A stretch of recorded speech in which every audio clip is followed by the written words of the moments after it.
Okay. And then after this is no talks. So it's been an hour and a half. Waited for the food for 45 minutes. Now he's talking to me while I'm eating for 45 minutes. You know. And so after I'm like, hey, is there a key to the bathroom? Oh, no public bathrooms. I'm like, motherfucker, you kept me here for an hour and a half, and you can't. I can drive you to a bathroom.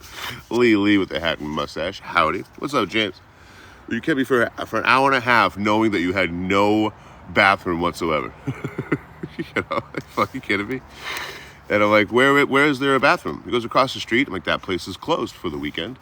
Oh yeah, they are closed on the weekends. I don't know, man. Great. So you don't like train hoppers, even though you're talking to one. You don't like unhoused people, and you're talking to one. You don't have a fucking bathroom for your customers to use. I'm gonna not make that video. I'm gonna skip that video right quick. Or just talk about it that way. Just show the burger and I already mentioned the place's name. Like, I was gonna promote this business, but two weird things really stuck out for me.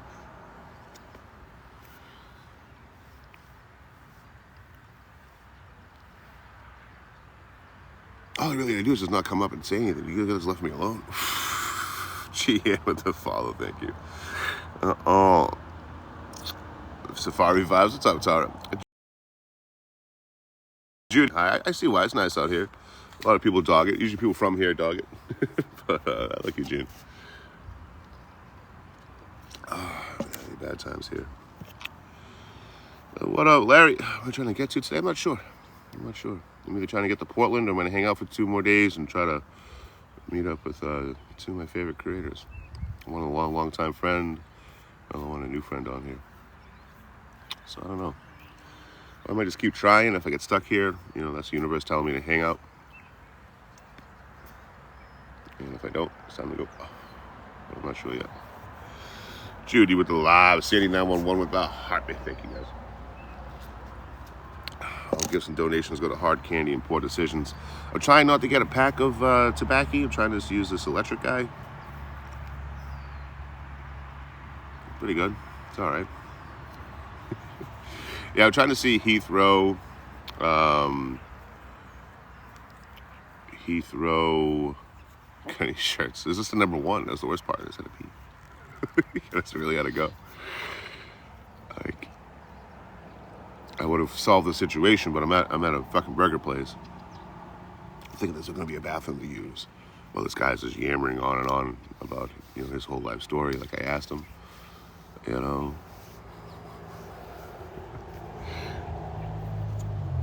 It's nothing worse than being trapped in a conversation with a boring storyteller. You know what I mean? Oh my God. Like, I don't focus on like the fine details I'm telling a story. I don't need to, okay, it was September 2021. Was it October? I think it was September. It might have been November. I think it was October 2021 going into 2022. Was that in Eugene or Springfield? I think it was actually Springfield technically, but we'll just call it Eugene. You know what I mean? Like, you're just waiting for the story to be over. And the entire time I gotta, my teeth are floating. You know what I mean? I gotta pee like a racehorse. And I'm being polite, you know? Oh, cool. Oh, wow. Yeah, let him go on for 45 fucking minutes. This guy's rambling my fucking ear off. Meanwhile, the same business kicked me out that morning because it took me more than 10 minutes to drink my coffee. You know what I mean? So, like, I went there with the idea of promoting said burger shop. Full intentions of promoting a burger shop. Left there saying, fuck that. You're now B-roll, brother. Congratulations. It will be a 3 to 4 second clip in a music montage. Step 1, remember the details. Step 2, start talking. Step 3, stop talking. Yeah, I don't know. I'll never understand that. You'll see me kind of be like, give people shit for it that come in the live, in the chat and do it. Unless asked, I don't just walk around. Hi, I'm Troy. Hog Trey's been doing so since August 4th, 2020. Well, you know, every person I meet, I don't fucking unload my whole life story on them. Hey, how you doing? That's it. You know what I mean? That could be the start and finish of our conversation if you so choose. If we happen to make eye contact, walking by each other, we happen to be in close proximity, look at each other. Hey, how you doing? You don't have to fucking respond. No, it's step 1, steal underpants. Step 2, question mark. Step 3, profit. Ready, break. What's up, Hitch? I see you just share the live away. Trying to get to Portland to get to Washington, like Spokane. I'm not going up the coast. Get up to Spokane soon, like very soon. But I might hang around town for a few days. A couple of creators rolling through. I've been homies with on here for a while, so I don't know. We'll see what happens. I'm gonna try to get out of here. I tried to get out of here last night. There's no luck. Nothing came through. I thought I had it all mapped out for a time for one. It left like 2.5 hours earlier than I thought. I'm like, oh, I got to watch it leave. And there it is. Yesterday morning I woke up and got to watch the train I was waiting for just pull off. I'm like, oh, I'm glad I overslept for that. I'm sure the same train came through today and I overslept through that too. So we'll see. Come join me 3 years from now. I'm still in fucking Eugene.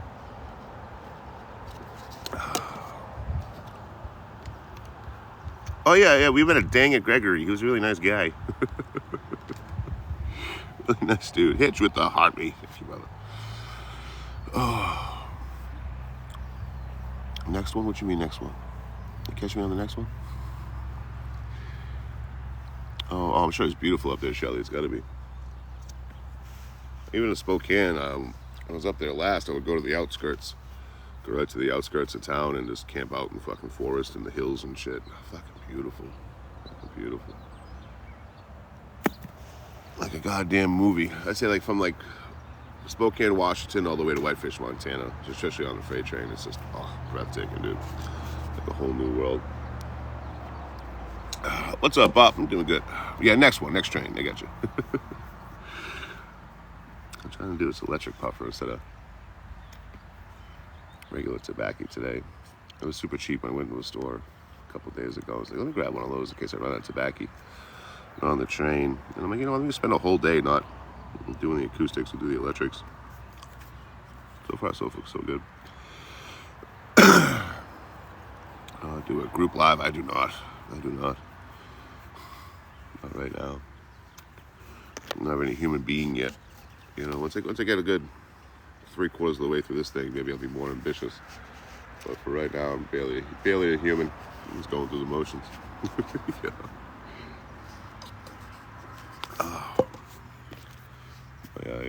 I got here, and it feels like I've been here for so fucking long. It's only been 5 days. No, not even. I got here on last Wednesday. Is that 5 days? It's 4 days. I don't know. I've been in plenty of places for fucking 4 days, and then in Baton Isle last year, I'm like, fuck. I guess I've been trying to get out for the last 3, like kind of like half-assed and trying to get out. If something worked out, it worked out. If it didn't, it didn't. So I think it makes it feel like I've been here longer. I'm not sure. Angela Helperbees. Thank you for the Harvey, homie. Jovial, welcome in. Oh, we got 2 Gregorys, both saying the other one's evil. I wonder which one is lying. Is that old door riddle I always forget the answer to? You have one door that tells the truth, one door that lies. And you can only ask one question of one door. What do you ask? I think you're supposed to ask what the other door does, right? Is the other door a liar? And if they say no, that's the wrong door. If they say yes, that's the right door, right? Yeah, because if you got the good door, is that other door a liar? It'll say yes. That's the door you choose. No, because they both say yes, right? So that doesn't help anything. What's the fucking answer to this riddle? Was I close, Gregory? You see, like the brain was starting to work there, and then the gears got stuck and started grinding. How does that work? Is the other door a liar? What up, Foxtails? Is the other door a liar? They're both going to say yes. You're talking to the lying door, it's going to say that the honest door is a liar. And that's, I don't know. Yeah, I was in the Labyrinth. I first bumped into it. Someone put it in a D&D session, Dungeons and Dragons, when I was way young, like, I don't know, 15. But, I don't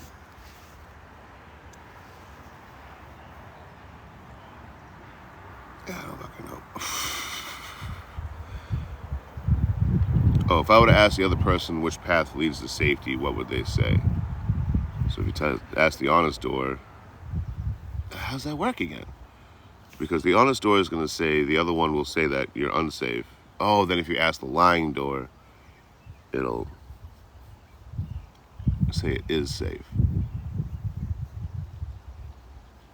No. Because both doors are going to say it's not safe.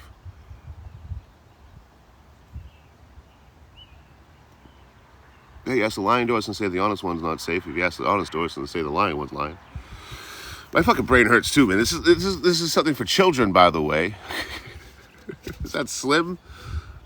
XV Slim 017 with the Galaxy. Thank you, homie. Nah, no train yet. I haven't been trying too hard, but I've been waiting. I haven't been like staying up till 3 or 4 or waking up super early, you know. I got up at like, I don't know, 7:30 today. But I'll get out of here, I'm sure. Eventually. But I think that's the main objective today, really. I don't know, because I got fucking an old homie on here. Like, we've been homies on here for fucking like 3.5 years. They're coming into town in like 2 days, 3 days. And then I got like a newer homie I've known for like a year on here. And, you know, we're always just fucking around. It's always a good time. You know, a few times we've interacted. They're also coming up in 2 or 3 days to here. And I'm like, oh, man. Like, obviously, we're never near each other.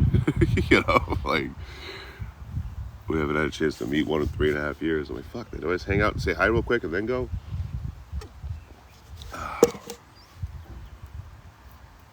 Yeah, maybe better after Wednesday too. I can fucking hit Portland a little bit of walking around, man. You know, I pay from TikTok on Wednesday and all that. I'm trying to go to Portland, and then trying to get up on the High Line and just boot across the country from there. What up, Ronnie Jean? Oh, yeah, my mom tried to sneak in June. Like, oh, you said June. I'm like, no, I said end of July, August. Listen to this shit. For those that didn't hear the story before, this is how much my fucking stepfather's a piece of shit. So, not really, you know what I mean? In a lighthearted way, he's a piece of shit. So, like, this mother the fuck, I call my mom. She's like, when are you going to get here? Hitch with the mark of love marked forever. I was like, talking to my mom, and we're going back and forth. I'm like, yeah, I'm going to be back like end of July, early August. And she's like, you said June. You said you're going to be here in June. I'm like, Ma, I never said June. Not one time. Like, nope. We talked 2 weeks ago. You said June. I'm like, look, that's just wishful thinking. You wish it was June, but I never said June. And she's really giving me shit for it. I'm like, Ma, what the fuck can tell you? Like, I never said June. I'm not going to be there by June. This is like the end of May. So after like a good 10 minutes of me getting reamed out by my mother, I hear my father in the background. There's my mom. What the fuck you laughing at? He never said June. I'm like, thank you. You let me fucking eat it for fucking like 10 minutes, you know? I'm like, motherfucker. So he could have. That's a cool fucking hat, Hitch. Thank you, brother. I fucking I'm good to go now. He said it straight. You know, I'm going to come back end of July, early August. But he's like, but he added in that extra August thing a few weeks ago. He started saying it. He hoped to slip it in when we didn't notice. I'm like, you motherfucker. You know what I mean? Let me eat. Oh shit! I just spilled my coffee all over my phone. Let me eat shit for fucking 10 minutes, and then ratted me out in the end anyway. Daniel Lee Prescott with the wiener on my head. What is this lid made out of? Fucking cardboard? Got more coffee on my leg than in my mouth. My mom's 49. I think she's been 49 for about 20 years. Something like that. My stepfather, my dad, he's 72 or 73 now. Realistically, that's probably how this all ends. You know what I mean? At least temporarily or whatever. Or, at some point, someone's gonna take care of my fucking parents. You know what I mean? They're getting old. Foxtails with the sloth. You know, it might be a year, it might be fucking 10, you know, you never know, but at some point they're just gonna need help, you know, swing through. Ain't no one else in the fucking family gonna do it for them. You know, try to stick them in a home or something. one thing no one in my family enjoys is rules. Roxanne, thank you for the Go Popular Anywhere, Troy.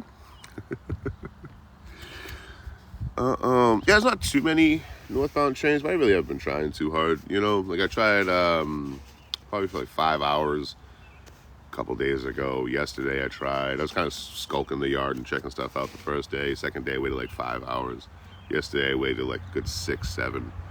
You know, in the spot, ready to go. Nothing showed up. You know, but I got a pretty good idea how things are working here, so I just gotta fucking get it done. What up, Barbie D? Yeah, we've all seen Billy Madison. You know what I mean? Like Happy Gilmore. We all seen Happy Gilmore. It's not gonna let anyone Ben Stiller, my mother. Yeah, right. That's why I got no problem doing it. If the time comes, or when the time comes, I'll probably tell the shit. You know what I mean? Like, they kind of did that for the first, like, 14 years of my life. But I'm also gonna give them a taste of their own fucking medicine. Oh, my God. I'm gonna be fucking drinking like a motherfucker. Be drugging, you know? Fucking throw parties in the middle of the night and shit. Everything they did when I was growing up, they're getting back, you know? My dad don't want to eat and we give him a hard time about it. That's the matter. You know, like fucking food. Beverly with the fan cat.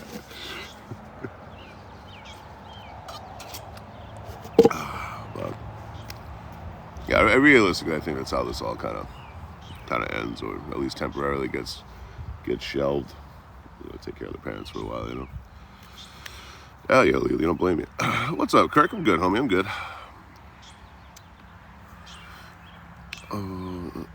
Hell yeah, Amy. Hell yeah.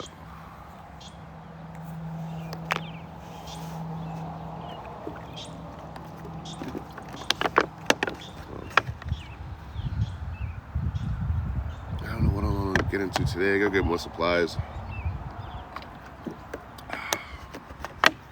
Got a little bit more water, food for the day and shit.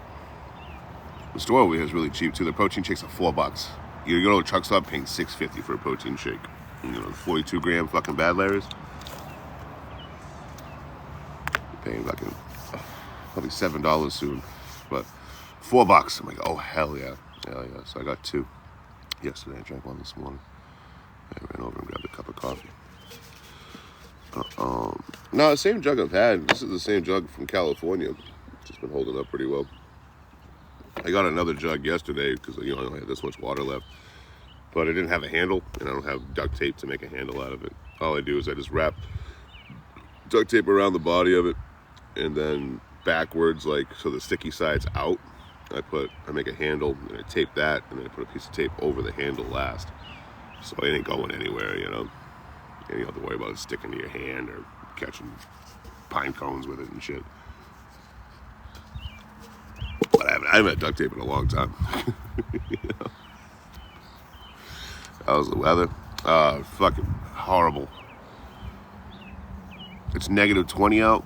The only thing that can warm me up is Cash Apps. The only thing that keep me warm. I'm trying to be like other traveling creators. I think I'm doing well. It's terrible out here. Oh my God, so cold. I need to raise at least $1,000 so that way I can take the money out of the ATM and burn it for warmth to stay alive. I don't know, it's like 60 something, maybe 70. Nighttime, so during the day it's like 70, and night times it's like lower 50s. It's fucking perfect. You know, like during the day I'm getting a good workout, getting a good sweat on, getting some sun on my skin and shit. And then I'm gonna talk about something really serious here. So if you're trying to have a good day, you probably should leave the live right now. Just full disclosure, trigger warning. If you're trying to have a good day, you should probably leave the live before I get into the next subject I'm about to talk about. But the weather here has been perfect. You know, walking around during the day, get sun, take some photos and videos and shit.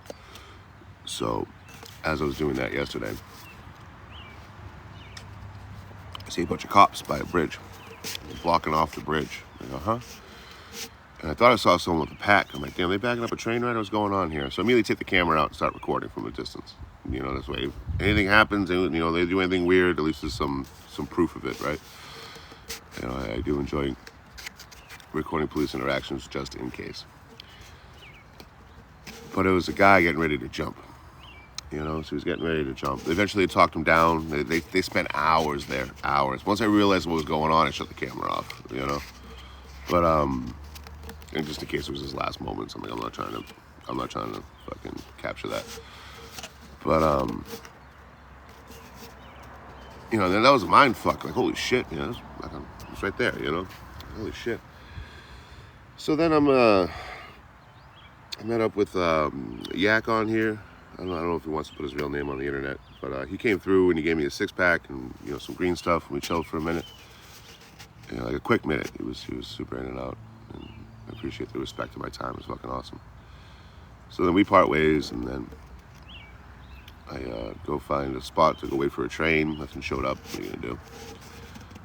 And then I go on live, where there was a young woman who was drinking all day on live, and then ate a bunch of medication you shouldn't be taking while you've been drinking. And I'm sitting there trying to organize with their moderators how to like get help there, you know, and only one person in the chat knew the address. I'm like, you gotta send somebody, dude. You gotta send somebody. They're like, no, it might make it worse. It might make it like the alternative could be a lot worse otherwise, you know.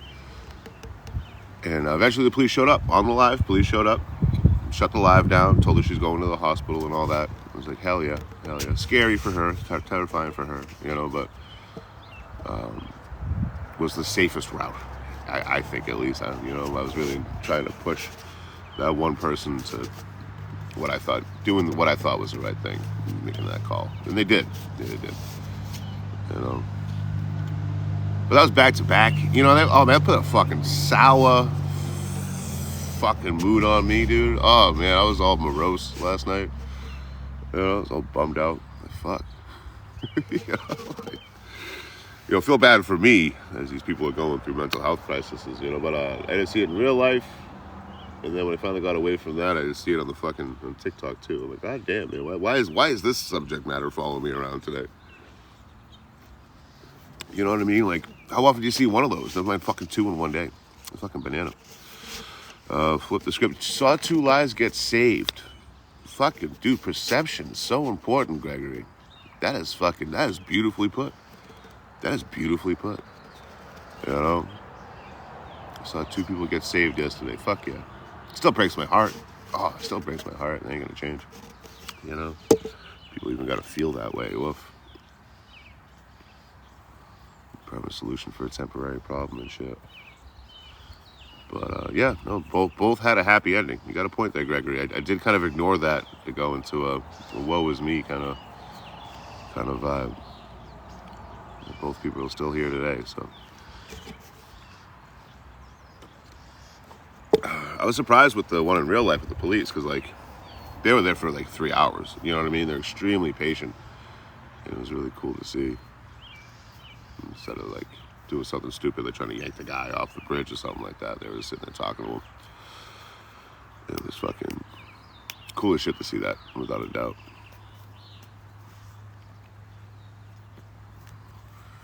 But yeah, they put me in a weird mood yesterday. Got me a really reflective mood. Morose mood.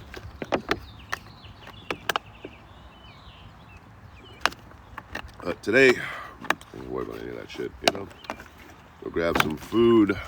Have some train food. I still gotta figure out if I'm even trying to get out of here today. I might kick it for another couple days. I might get moving. I'm not sure yet.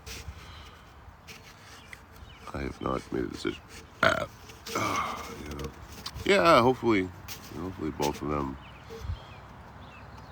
go the other way. You know, find happiness at least. Helping elderly women get in there. Like, Lily? Is that a typo? Or hey, if old ladies are out here dealing booger sugar, tell them I said hello. Trenda with the Harvey, thank you.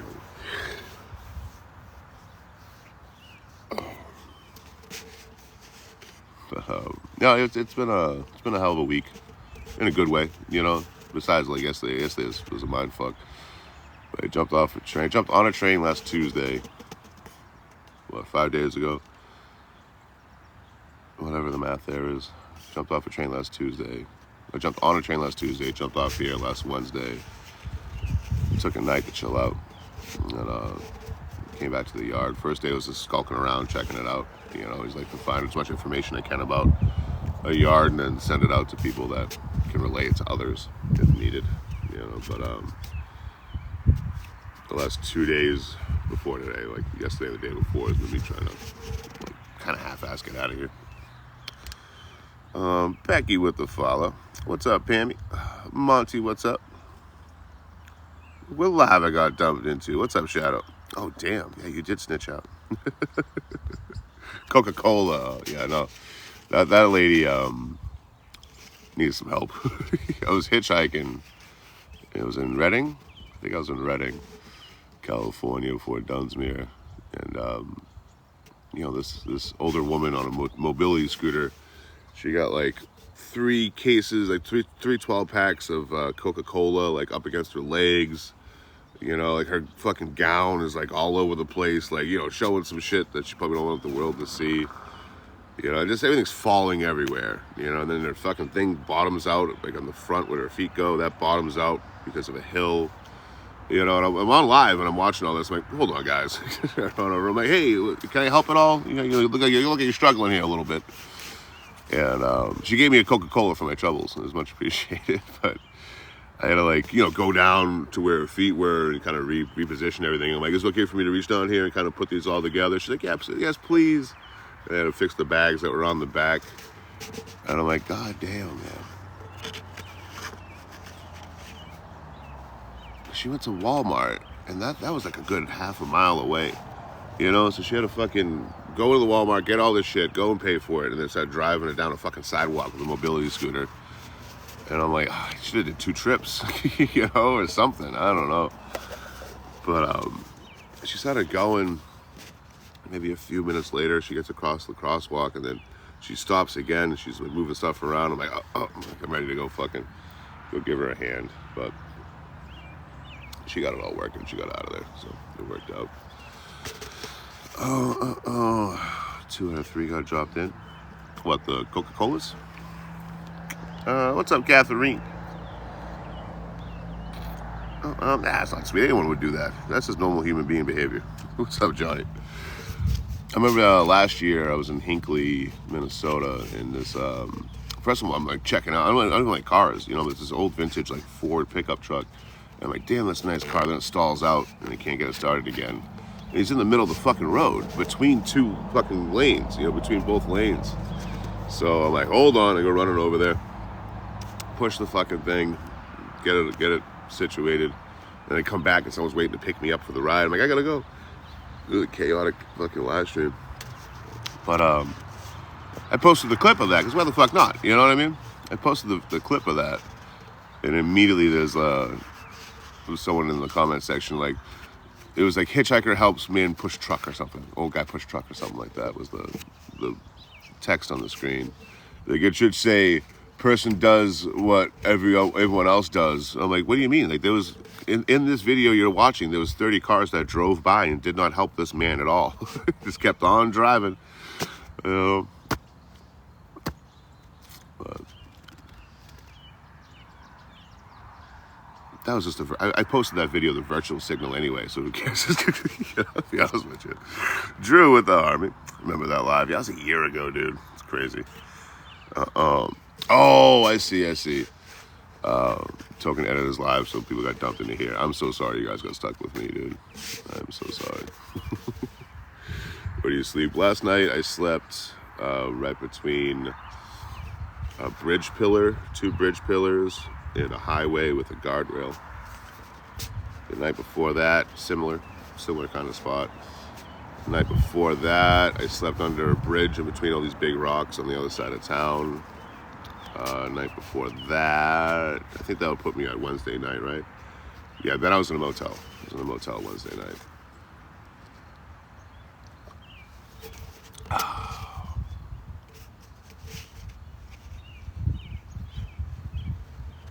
Night before that, I slept on a freight train.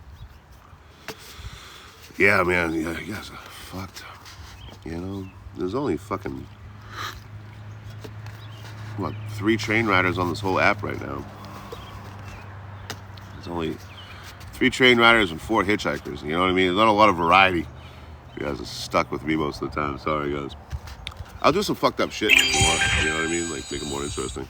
We'll start doxing some old people and make up allegations about people that have no basis in reality. Why the fuck not? Anyone else is doing it. Yeah. All right, first person we're doxing. Anywhere Man Hobo. He's in Eugene, Oregon. He's by some trees. The sky is fucking beautifully blue. Well, that motherfucker, he's out there in Eugene. Trend with the fan cat, thank you. Yeah, he's tweaking and twerking.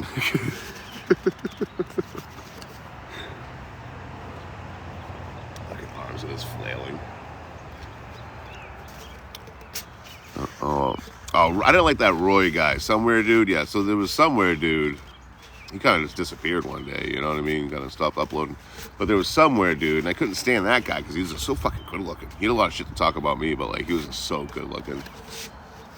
For those who don't know, I changed my name to Somewhere Dude for a week just to fuck with people. The people that don't like me really amping up, and they started like tagging me and mentioning me in videos, so I just changed my name to Somewhere Dude. So their tag had nothing to do with what I was doing. So they started addressing Somewhere Dude. I changed my name back to Anywhere Man. Why did I do that? Because I'm a fucking child. Because I'm a fucking child. If your problems are going to keep landing on my lap and keep your words and your actions are going to keep getting me aggravated because it keeps landing on my lap and in my live stream, I'm going to fuck with you. It immediately makes my objective just to piss you off. Just to piss. That's all I want to do. I just want to make you mad. I just want to piss you off, get you worked up. You know, and I don't care what you do. What the fuck can you do to me? I own nothing. You know, everything I own is right here. You know what I mean? What can you possibly take from me? You know, the threats of violence I've gotten, especially in the last year and a half from like Dumpster Pixie and that weird group over there. Like I hop freight trains for fun. You think I'm worried about harm coming to me? You know, like, all of our stories end the same way, right? None of us get out of this game alive. Let's not take life too seriously. What up, South Dakota, Judy? What up, Florida, Jamie? Eugene recently? Where's Eugene? I've never heard of it. Is that in America or is that Canada? I'm not sure. I haven't seen a shoestring tag out in the wild in a long time. But also, I stopped hopping trains. Like I hopped like 3 trains in a year. I had just got back into it. I wanted to hitchhike and see what's in between the train yards. Oh, is Eugene in England? Okay. I think it's in England. That makes sense. I like England. I never been to Eugene, England, though. Do I work? Yeah, I go to truck stops, and I clean the truckers' pipes, earning 1 quarter at a time the hard way. You know what I mean? Just give them the old gluck, 6,000, make my quarter, go on to the next trucker. Hey, can I clean your truck? Clean your pipes? And boom. Yeah, after about an hour to 2 hours of that, I'll make a couple bucks. Get some laundry money, some lunch monies. You know. World's oldest profession, baby. World's oldest profession. I wouldn't dare call this work. I enjoy it too much, but a lot of work goes into it. I have to admit that. But initially, I started, to give you a serious answer, I initially started traveling. I'd work odd jobs as I traveled, right? So for years, I'd work odd jobs and make enough to get to the next town. I'd go door to door in industrial parts of town. I filled out hundreds of applications online before I got to a town. And so when I got there, hopefully something would hit. And then I'd go door to door in the industrial part of a town or a city. Be like, hey, you hiring? You know anyone that's hiring? And then, I did that for, 2 years, 2.5 years, something like that. But then I got a guitar somewhere around year 3 or 2. I got a guitar. And I started working less and playing guitar more. But I was doing social media the whole time. I was doing social media. They should pay you more. Thank you. Thank you very much. What, like 30 cents, you think, a hit? But, somewhere around like year, like the 3.5 year mark, 3.5 year point, the social media kind of really picked up. The views went up and the income went up. So I started just playing guitar and doing social media. And then just over a year ago, April of last year, 2025, I decided to just do social media to see if I can just get by with what I make on social media. And it's been well, a couple bad weeks here and there. The only thing that sucks about the bad weeks I've noticed is they're usually back to back. Like, that sucks. It's like, fuck, I got no money this week. I'll be fine. No, I never did like day labor. I'll just go work for someone for 4 or 5 days and then boots good and boogie out of town. I ended up doing more under the table jobs because like the on the books jobs where like I'm doing it legally. They didn't ever pay me my last check. It wouldn't pay me at all. That happened way too many times. So I just ended up working under the table most of the time. And I got the fuck out.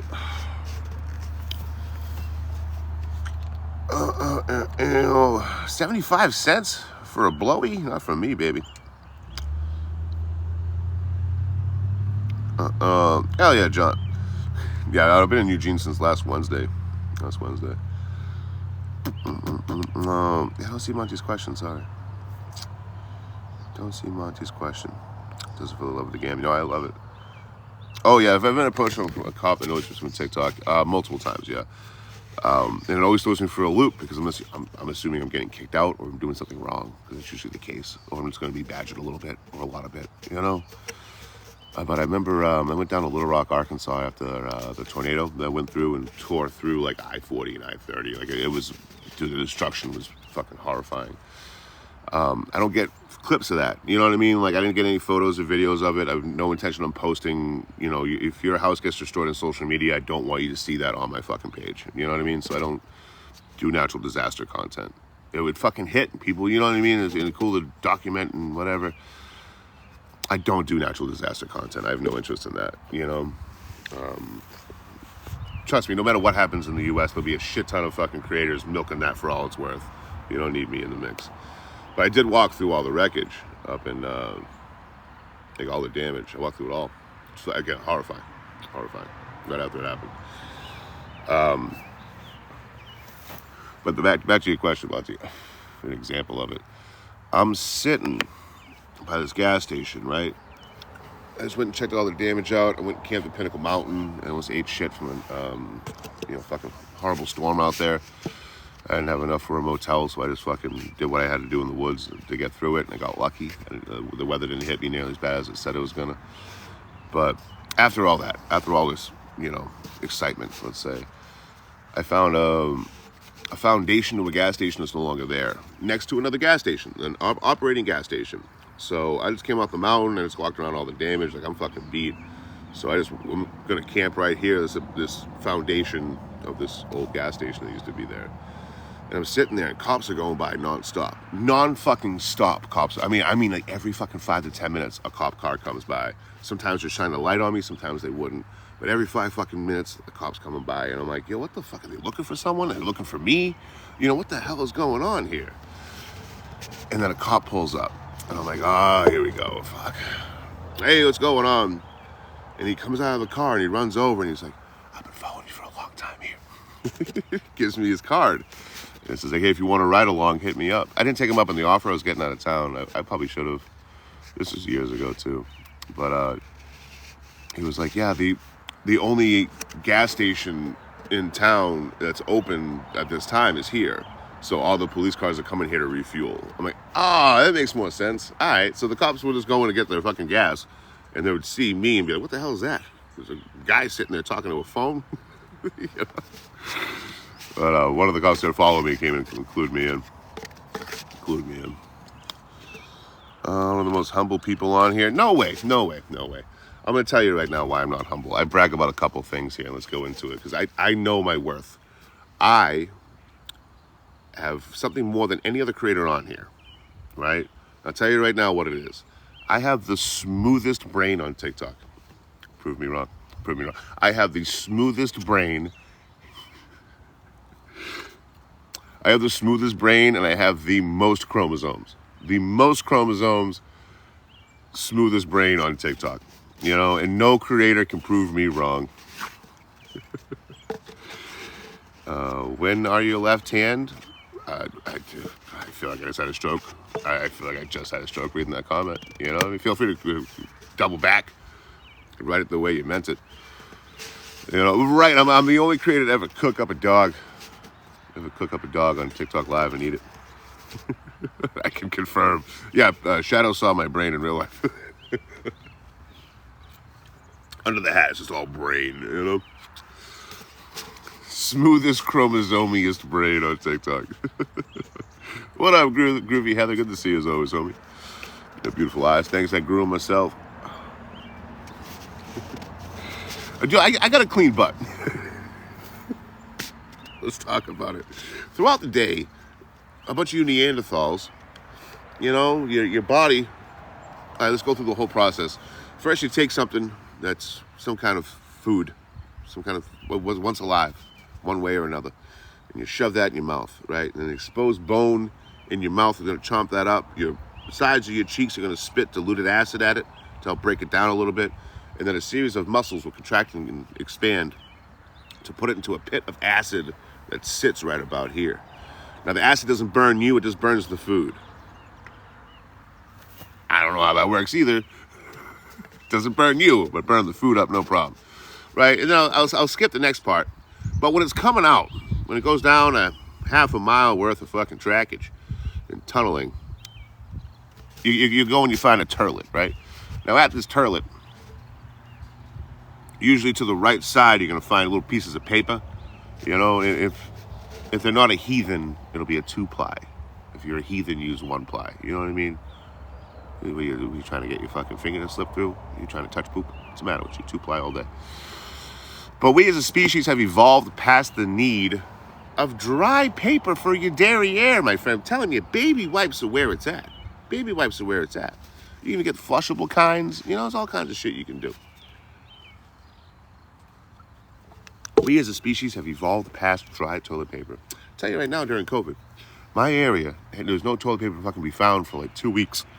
Was there a toilet paper shortage? No, everyone just panicked. Everyone just bought toilet paper. What the fuck was that anyway? Fuck, hun. There's people getting sick. Oh, man. We better get all the toilet paper. What? Yeah, we're going to need all the toilet paper. Why? What? Why do we need toilet paper for? In case they run out? Are people worried about food? No, toilet paper. It's the same thing in fucking New England. We all know how to survive in the snow in New England. But every time the first snowstorm comes, every shovel, all the milk and all the bread and eggs are gone. There hasn't been a major storm to really take out an entire power grid in Massachusetts, where I'm from, since 1978. 50 years later, they're still like, you better get 9 dozen eggs just in case we need eggs. The human fucking brain is weird. Human beings are weird. But we as a species have evolved past dry toilet paper. Get some fucking wet wipes, man. I'm telling you. Especially y'all in the southeast, any kind of humid area, you already got them. You know what I mean? You can use them to freshen them up halfway through the fucking day because it gets so hot out and shit. You got to sit in the dashboard of your car. Just take it with you. Oh. Storm chips? Chips for a storm? I do remember in Boston we had a hurricane warning. We never really get those. Tropical storm. Usually by the time it gets up to New England, it's a tropical storm. Now we had a hurricane warning. This was probably 15 years ago. I've never seen so many house parties in Boston in my life. Everyone threw a hurricane party. From the poorest of the poor to the richest of the rich. We all just had a hurricane party. I wish we don't give a fuck.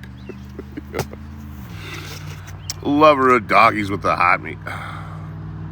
Come sitting by the toilet tab and you got it all figured out, brother. What is a storm chip? Just chips for a storm? You know, bad storm, get some chips? Or is there a deeper meaning there? I remember being in New Orleans for the first time. I was working in this coffee shop. I went there at the Hurricane Ida to volunteer for cleanup. I didn't realize they paid you for volunteering. I made fucking great money. It was like over $200 a day. So I got a gig washing dishes at this coffee shop out there. And, it's just it happened like a week before I got there, right? They're still doing a shit ton of cleanup. And I don't recommend doing that if you're faint of heart. You're going to see some shit you never unsee. But it's neither here nor there. I'm talking to the owner of this coffee shop. And she's telling me about all, hey, my house got destroyed last year. This hurricane destroyed my neighbor's house. The year before that was the house across the street. And we all help each other out. The sense of community in these areas is fucking amazing because you have to look out for each other. Before the insurance companies are willing to do anything, before the government sends help, you are each other's only help at that point, right? As your neighbors. But I'm like, why the fuck would you live here? You know what I mean? You just told me 3 different houses, including one of them being yours, got destroyed in the last 3 years. Yeah, sometimes it's your house, sometimes it's your neighbor's house, wasn't it? I mean, why would you fucking live here then? What doesn't make any sense? Why don't you live somewhere else? She's like, Troy, honey, this is home. I'm like, that makes sense. That makes sense. Yeah. You know, I don't have that attachment to fucking Tornado Hurricane Alley. But the people that are from there are like, yeah, what do you mean? We just live here. I don't really have a fear of tornadoes as much anymore because I've been near them quite a few times now. Excuse me, moi. But what are the chances of me rolling through a town and it happened to be a tornado going right over me? Right over me. Of all places, it's going to go right over me. You know, I got picked up by a cop out in Virginia, in the middle of nowhere, like 3 years ago. He's really interested in like my loadout and how I camp and stuff like that. He's a bushcrafter. That's why he picked me up. Gave me a ride out of town. Initially, I thought I was like getting Rambo'd. I've been Rambo'd quite a few times out here. I thought that's what it was going to be, but no. He's just really interested in talking about bushcrafting, camping shit. But he had a great fucking point. Great point. Where I was like, get a lot of tornadoes here? And he goes, no, not here, but over the hill there. Yeah, all the time over the hill. And I'm like, really? Like, they have certain paths? Like, yeah, they're more prone to certain areas or turning in certain spots and stuff like that. And I was like, how do you know like where they're gonna go? He's like, look, if you go somewhere you're not familiar with and there's a tornado watch, find an area with buildings that are over 50 years old. I'm like, huh? Yeah, if there's old buildings in an area, obviously a tornado hasn't hit that spot in 50 years, 100 years, 150 years. So you'd be better off in an area like that than an area with a bunch of brand new buildings. I'm like, huh, that's fucking genius. That's smart. Gives me a little bit of a peace of mind. A little bit of peace of mind. Trying to experience more weather. Dude, I experience a lot of weather out here. Extreme heat, extreme cold, extreme wind, hail and sleet, snow. I got one tornado in Tupelo, came extremely close, within 5 miles. The tornado in Mariana, that one came within a mile and a half, 2 miles. Oh, no, I've gotten Rambo to shit ton of times out here, yeah. Usually the river controls it. That makes sense. Every time it tries to get out, it's going to be hitting a valley, you know. I'm always sketched out camping by rivers anyway. Like I was camped out in Massachusetts last year by a river. And it was in springtime, super rainy and all that. I'm like, all right, let's go check for floodgates. I had to look up the entire river for like a good 10 miles just to see if there's going to be any kind of chaos. Like, a good example of this is in Iowa. I bumped into a town that was like, you can still see the water damage from like 3 years ago, 4 years ago, and you know, it's just there's nothing there. I forget the name of the joint now. It's like Hamburger or something, but some H name. But there's nothing there anymore, you know. And you see, like, this used to be like a thriving little town, all this shit, and it's all this abandoned, shut down, the water line everywhere. And what the fuck happened here? So in Minnesota, they were dealing with some flooding, and they said, fuck it. They opened the floodgates to help with their flooding issue, and it sent all that water going through this fucking town. So I got to be conscious of that shit when we're camping out by a river. Which, that's kind of fucking horrifying, right? Like, hey, we're in danger. Yeah, we'll just send it down the road. Good luck, Iowa. And all the so now there's no work there. There's no jobs there really. Besides, like, you know, it's like a restaurant / bar. Yeah, it was cool. I had a good time there. It's on the eastern side. Sorry, the western side of Iowa. So when I left Villisca, I ended up in a small town right before I hit Nebraska. But yeah, it was fucking horrifying to hear that. You know, what up, Ty and Iron Worker? Good to see you, homie.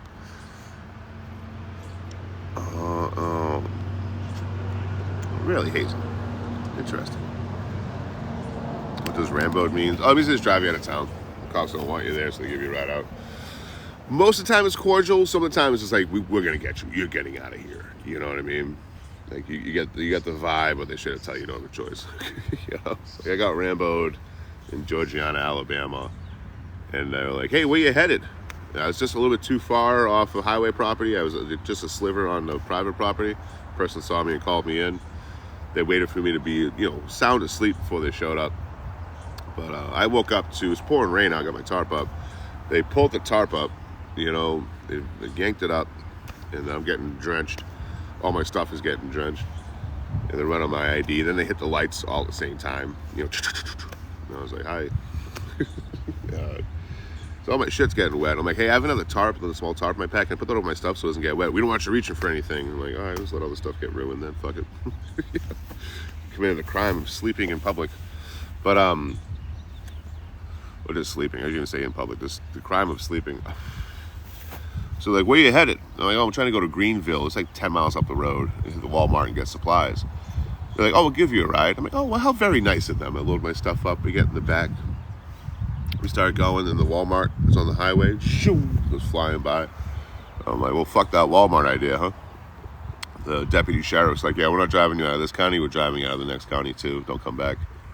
I was like, oh. I just went quiet and looked out the window. He kept trying to, all of a sudden, the guilt. I think he expected me to get mad or whatever. I just got quiet, looked out the window. He kept trying to talk to me and make small talk. Yep. Mm-hmm. What are you, we're going to be friends now? You just fucking kidnapped me. You literally just kidnapped me. There's nothing I can do about it. You know? Like, what do you mean? Now we're going to be homies? Get the fuck out of here. You know? So I didn't even look at him, didn't even talk to him. We pull up to a truck stop and just outside of Montgomery. And he lets me out, get out, tries to say something else. I'm like, yep. And I go stand by the back door, wait for him to open it up to grab my stuff. He keeps trying to make small talk. I'm just looking at the back door, waiting for it to open. Go grab my stuff, put my pack on. He tries to hand me $10. I'm like, okay. I just walked off, put my stuff down, went in the store. It's pouring rain still, you know. I go in the truck stop, and this weird fucking deputy sheriff, he, it's like fucking like midnight, 1 in the morning at this point, if not even later. But there's a mom in there clearly just passing through and stopped at the store or to take a break or something, but her kid's with her, her daughter's with her. And the deputy sheriff goes right to the daughter, ignores the mom, goes right to the daughter and starts like grabbing candy. Like, do you like this? Do you want this? Do you want something? Do you like this? And I'm like, you know, the mom's just sitting there kind of like nervously, kind of laughing, like frozen. If you ever been creeped on, you know what I mean? That kind of like, you know what I mean? Like, you just fucking freeze up. And I'm like, what a weirdo. You know? What a fucking weird motherfucker. Backwoods Alabama sheriff, deputy sheriff, what do you expect, you know? Probably looked like his cousin, fucking sister or something. But yeah, I think that was the first time I was Rambo'd out of a town. I'm not ACAB, and I don't piss a lot of people off. I don't give a fuck. I don't believe in absolutes. All, every, never. It's never accurate. You know, it's just never accurate when you put a blanket label on everyone. But I've met some really awesome fucking police officers out here that are fucking just, you know, they're not trying to take away people's freedom for no fucking reason. They care about the community, and that's why they got into the profession. But I've seen some really shitty cops out here too that go unchecked and, you know, never get in trouble for doing horrible shit. The only reason I'm not in jail right now for fucking the next 10 to 15 years for breaking and entering for a door that a cop kicked in that I just happened to be near, that he tried to pin on me in the train ride and all me, is because of record police interactions. You know what I mean? Like, there is horrible police. There's horrible people in every group you look at, but that particular group can take away your freedom, can take away your life, and get away with it. You know what I mean? We're seeing more accountability now, but I think we got a long way to go. Like the fact that they can shut off or mute their body cameras, like, no, you're on the clock, you're getting paid by the taxpayers, that thing should be fucking running 24/7. If it fucking malfunctions, go get a new one. Have a second one in the fucking car. They got the money for it. You know, like, what the fuck? I've met some really cool cops. I've met some really shitty ones. You know, like I said, any kind of group at all, you're gonna have good people and bad people in that group. You know, whether you're atheist, Satanist, fucking Christian, fucking follow Judaism, it's gonna be good and bad people in every single group you look at. Left, right, doesn't matter. But that particular group can take your freedom away. You know what I mean? Like, okay, you piss a cop off. They wrongly arrest you. That's not something that's really thrown around. Wrongful arrest or whatever it's called. Like, how often do you see that stick? Or see any accountability for that, right? It's the courts figure it out. So you get locked up for a crime you didn't commit. You're not guilty. You know, this is to show you how this flawed our prison system is if you never thought it in these terms before, never dealt with it firsthand. You get arrested for a crime you didn't commit, you're innocent, right? And now you got to go to court. Well, you got to get bailed out first. It'll probably cost you about $40 to $100 depending on where you're at, right? So right there, let's just call it 80, somewhere in the middle. Paying $80 right there just to get out before your arraignment. You go to your arraignment, they give you a public pretender. That's $300 to $500 depending on where you're at. Let's call it 4. So now you're looking at $480 just to go to court now, right? Then you get your witness fees. Every police officer they got to bring in, that's under $50 to $75. Let's just call it 50 on the low end. I'm not going too high here. So it's $520 if there's only one police officer involved. That's only if there's one. You got to pay that witness fee for them to come through. And then you got your court costs and court fees, right? It's going to cost you about $1,000. When everything's all said and done, it's going to cost you anywhere from $700 to $1,200, depending on where you're at in the country, what the crime is, whether it's state, federal, local, county.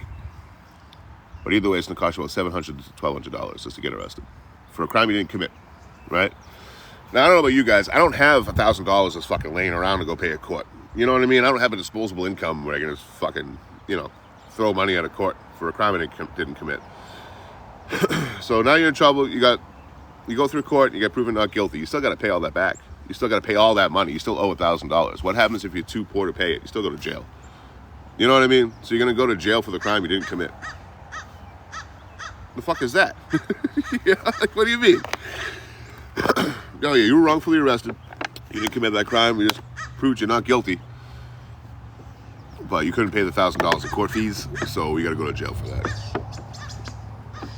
Don't worry, we'll pay you $2 to $3 an hour average to pay that back. But also, while you're in jail, you're going to have to pay $60 to $100 a month in prison fees. Just to be incarcerated, you got to pay now. That's fucking maddening, is it not? Yeah, I mean, I for very serious crimes. Just want that coffee. Mimi B, thank you so much, homie. For really serious crimes, like, I believe in capital punishment. You know what I mean? Like, for the really fucked up ones, yes, 100%. But not in our justice system. Until we can, because how many times has someone gone to jail for 30 years and they let them out? Like, new DNA evidence proves they didn't do it and you let them out. Well, you still lost 20 to 30 years of your life. But, yeah, if it's not 100% fucking certain that someone did something, our justice system isn't designed in that way. It's designed to make money off of poor people. It's a place to put our undesirables in society and make money off of them, which is fucking horrifying within itself, right? But I think people that are really pro-capital punishment have to agree with me on this point, right? Not everyone in jail is guilty of something, right? There's definitely people that haven't done anything wrong, that, mistaken identity, or, the evidence just didn't look good for them, but they're completely innocent and they're in jail, right? There's definitely not 100% incarceration accuracy. So without it being 100% accurate, maybe we shouldn't unalive people. Because 20 years later, I found out they were fucking innocent. Mimi B, what's up, homie? Thank you for the fan cat. Yeah, initially I thought that was a train harbor. I was talking about that at the beginning of the live. Yeah, thank you again, man. The fucking beer was delicious last night, by the way. I haven't tried the green stuff yet, but I will soon. Bet your ass. Maybe tonight. But, yeah, I came walking up, and that was like an hour before you got here. They were here for like 3 hours. Looks like they talked the guy down, though, fuck yeah. But, initially I thought it was a train hopper, too. So I pulled my tripod out, my camera out, and I zoomed the fucking thing all the way in, just in case, you know what I mean, it's a train hopper homie being badgered by the police. So they blocked off this bridge here and shit. And then, looking at the camera after a while, I'm like, oh, that's someone, like, they're talking someone down off of, jumping off the bridge and shit. But looks like they're talking down, fuck yeah. But then immediately after that, I'm fucking scrolling TikTok live, drinking that six-pack. And there's a fucking young woman on here doing the same shit on live. I'm like, holy fucking shit. I'm sitting there talking like her moderators and fucking people in there. I'm like, there's only one person that knew her address. I'm like, you got to make that call, homie. You have to make that call. She was drinking all day, and then she, took some medication you shouldn't be taking while you're drinking, in an abundance of it. And the person that knew the address was like, that might make it worse. I'm like, dude, there's no, you know what I mean? Like, it might fuck up their life in more ways than it's currently fucked up. But like just rolling the dice and hoping they wake up tomorrow, I don't think that's the right way to go either. And the police came in on the live and fucking told her she's going to the hospital and shut the live down and shit. Like, fuck yeah. But yeah, both of us got me in a weird mood yesterday. You know, probably today too. Like, you know, what are the chances of me seeing one of those in any moment? You know, someone on a bridge and someone on TikTok Live, fucking both trying to delete themselves from the search history of fucking life. But back to back like that was fucking mind fuck. I heard that dog. I thought it was the Spirit of Ozzy's dog. Spirit of Ozzy dog. Yeah, that dog tasted great.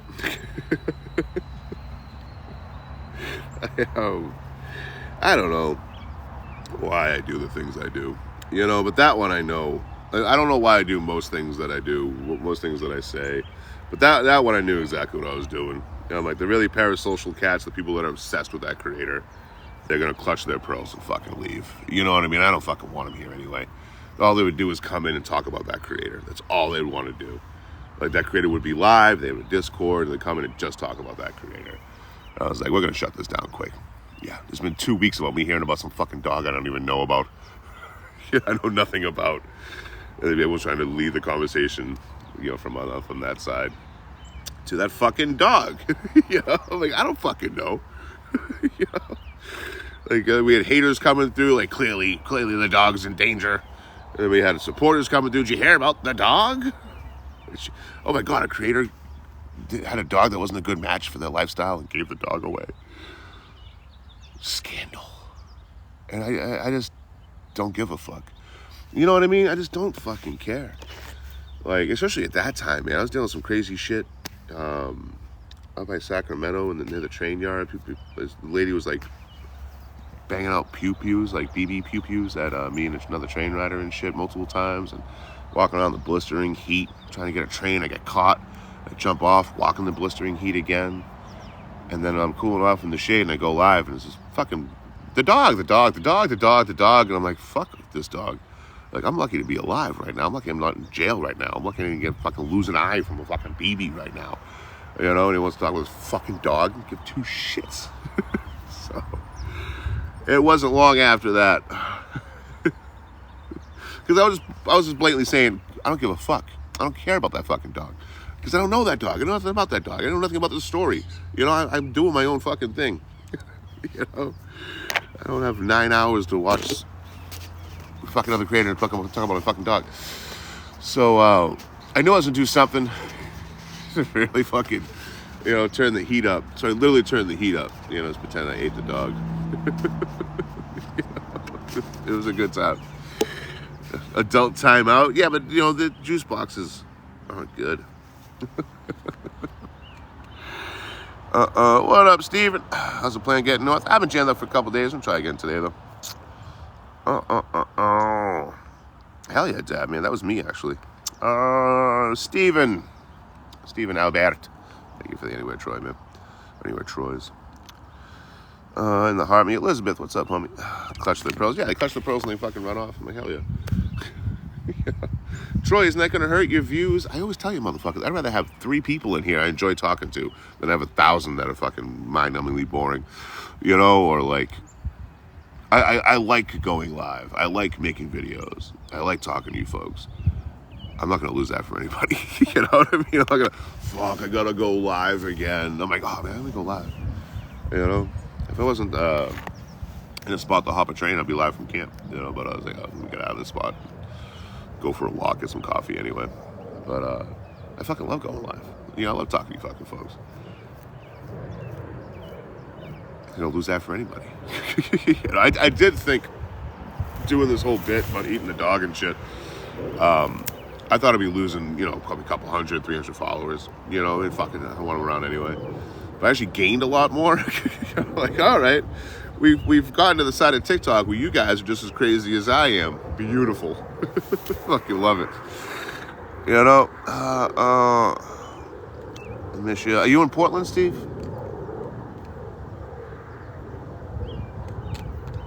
Maybe you told me. So you can see in the comments, you have to repeat yourself. Plan on getting north. Okay, so you gotta be Portland, I'm sure. Yeah, okay. I'm gonna be in Portland for probably about a week when I get up there. Realistically, I might even grab an Amtrak out to like Spokane, just to expedite things. Get an Amtrak to Spokane, and then from Spokane start hopping trains out east and shit. And then whenever I make it, early August, middle August, I'll just fucking close the gap with another Amtrak or a Greyhound. It's just I need to show my mom that she's a priority in my life. I haven't done that in a long time, and I want to really do it. I feel special, like I went out of my way to get here as soon as possible, kind of thing. We'll still fucking around, having a good time at the same time, whatever. But I'll be in Portland for about a week. I'll try to remember to hit you up when I'm there. But if you see me live up there, just check right here on the screen. If you see Portland, then I'll go out of my way to try to meet up with you before I leave. Come back to Revere, kid. Severe Revere. I don't know. I don't fucking know. The people from Revere, let's talk about it real quick. So, my buddy, one of my buddies got the area code to Revere across his shoulders on the back. I mean, what are you doing? You know what I mean? What the fuck are you doing? What is that? So then my other buddy got to one-up him. So on his forearms, when he crosses his arms, it says Severe Revere. What the fuck are you doing? With the fan cats.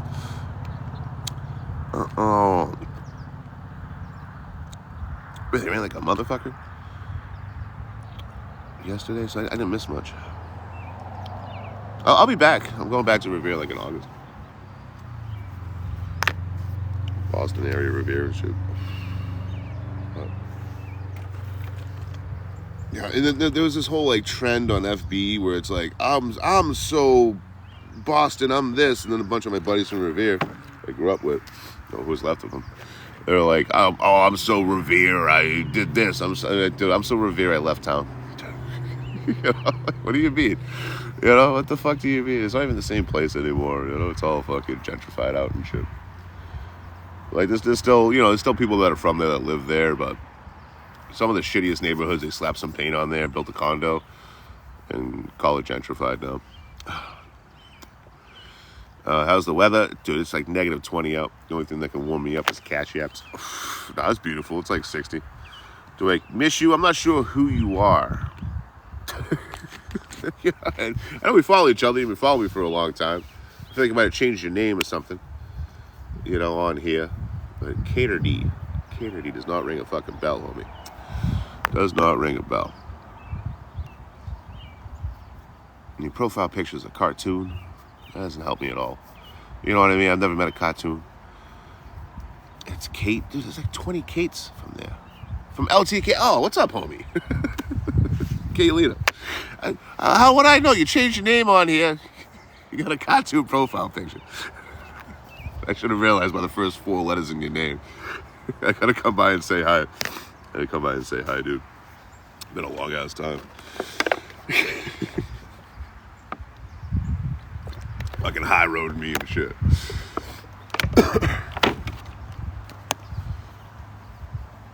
Like the new profile picture though. Oh, this isn't Roger Rabbit. I might be Roger Rabbit.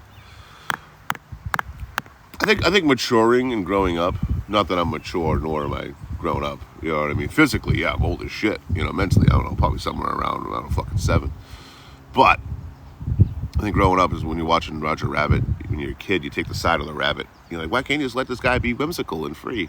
And then you get older and you identify way more with the detective. You're like, yeah, that's a lot of annoying noises coming out of that rabbit. Every year you get a little bit more jaded and bitter than the last, and you're like, hey, I wouldn't want some fucking cartoon rabbit following me around fucking yelling all the time either.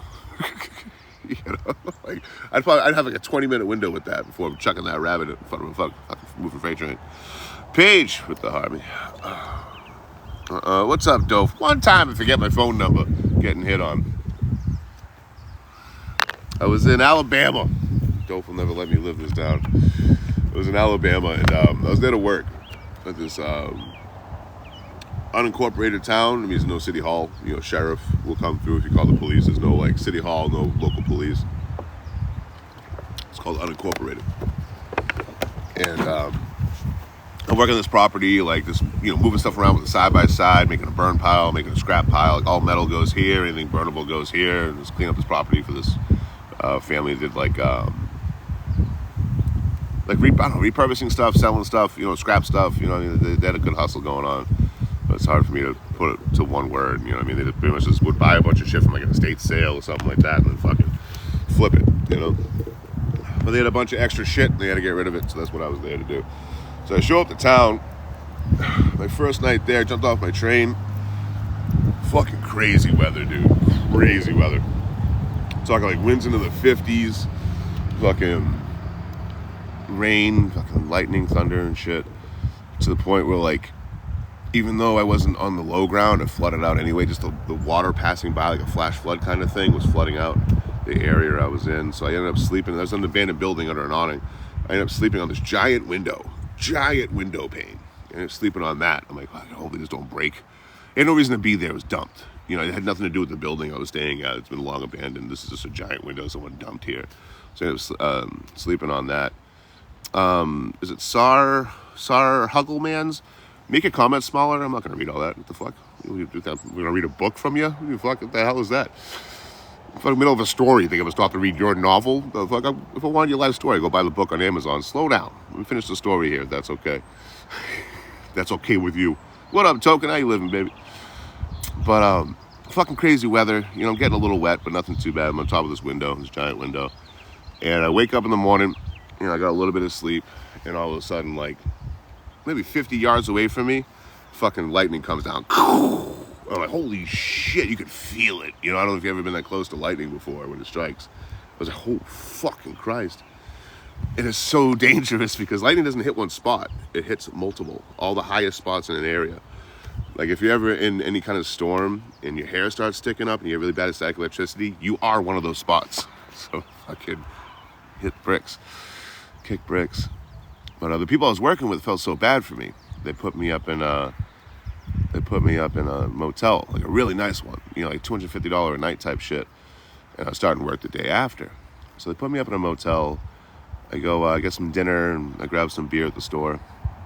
And the woman working behind the counter at the store is super fucking nice. And I'm like, wow, man, this lady's really nice, man. It's fucking complimenting me and shit. And I'm like, wow, hell yeah. Oh, I don't know who Brooke is either, sorry. Oh, Brooke in the chat. I thought they're trying to call me broke. Man, you wasted a burner account. I didn't even read your comment. And the one I did read wasn't even proper. That's horrible. But I ended up talking, just chatting back and forth. And I'm like, wow, this person's really nice, because I can't pick up on social cues. You look at me. So she slides over a pen and a piece of paper. It's like I was a bartender long enough to know what that means. So I started writing my number down, but I'm getting nervous because I'm kind of blindsided by this. Like, oh fuck, I'm getting hit on. So I started trying to write my name, no problem, I got that one. TROY underline. Nailed it. Nailed that one. Then it's time for me to write my phone number. So I couldn't remember my fucking phone number. So it's right there. I wrote the first 3 digits, and then I'm like, and I read it out. I'm like, oh wait, I wrote the wrong number. Scratch it out. And I know a lot of you immediately start to type this before you do. Keep this in mind. I know my phone number. I knew my number by heart. I just got nervous and couldn't remember it. So I'm trying to figure out the second time. She's like, do you need help with that? No, I got it. There you go. I finally figured it out. It took me a little minute. Pass it over the counter. And then I go to leave. And I was like, hey, it was nice meeting you. And then someone else is walking in. And we do like the, you going, am I going? Surprisingly, she never texted me. I don't know why.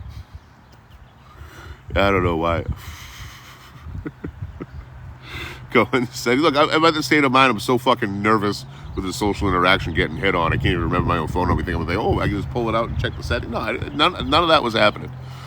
I was just up Schitt's Creek.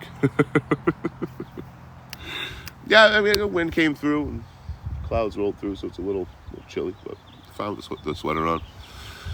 Me in Portland tonight, hell yeah. Oops, I did that on frame. Yeah, the brain shut off immediately. It was like that SpongeBob thing. I forgot his name. What's the name? Little SpongeBob's running around filing cabinets. What's the phone number? God damn, we gotta find the phone number. It was cute. Oh, I thought it was a bomb. Oh, is it cold? No, it's not bad. I was just rocking a shirt, no problem. I missed everything you said, Lupo. Sorry. You spend much time traveling. What's the favorite state? I don't have a favorite state. Like everywhere I go, I travel the whole country. You know, wherever I end up is where I end up. Usually, I don't really have too much of an itinerary. You'll see me like I'm going from here to there, and they fuck off and do something else on a regular basis. But yeah, I'm out here full time. I travel full time, year round. I take every year and a half. I usually take a break for like a month. Last one time was a month and a half, and I don't have a favorite state. Like everywhere I go, you know, like wow, I don't know why I say this every day. I don't know why I'm struggling with it now. I only been in the same place for too long. I only been in the same environment, same ecosystem, or anything like that for too long. So I got to keep it moving, or that familiar feeling of anxiety and depression will sneak back in. You know, if I get stuck in the same spot for too long, you'll see it on here too. I thought that was just normal. You know what I mean? Like I've been through like mental health shit, you know, mental health professionals and shit throughout the years, but I never really got anything. I never really got bagged for anything for anxiety. I don't know. Probably the way I talked about it, I probably just thought it was normal. But I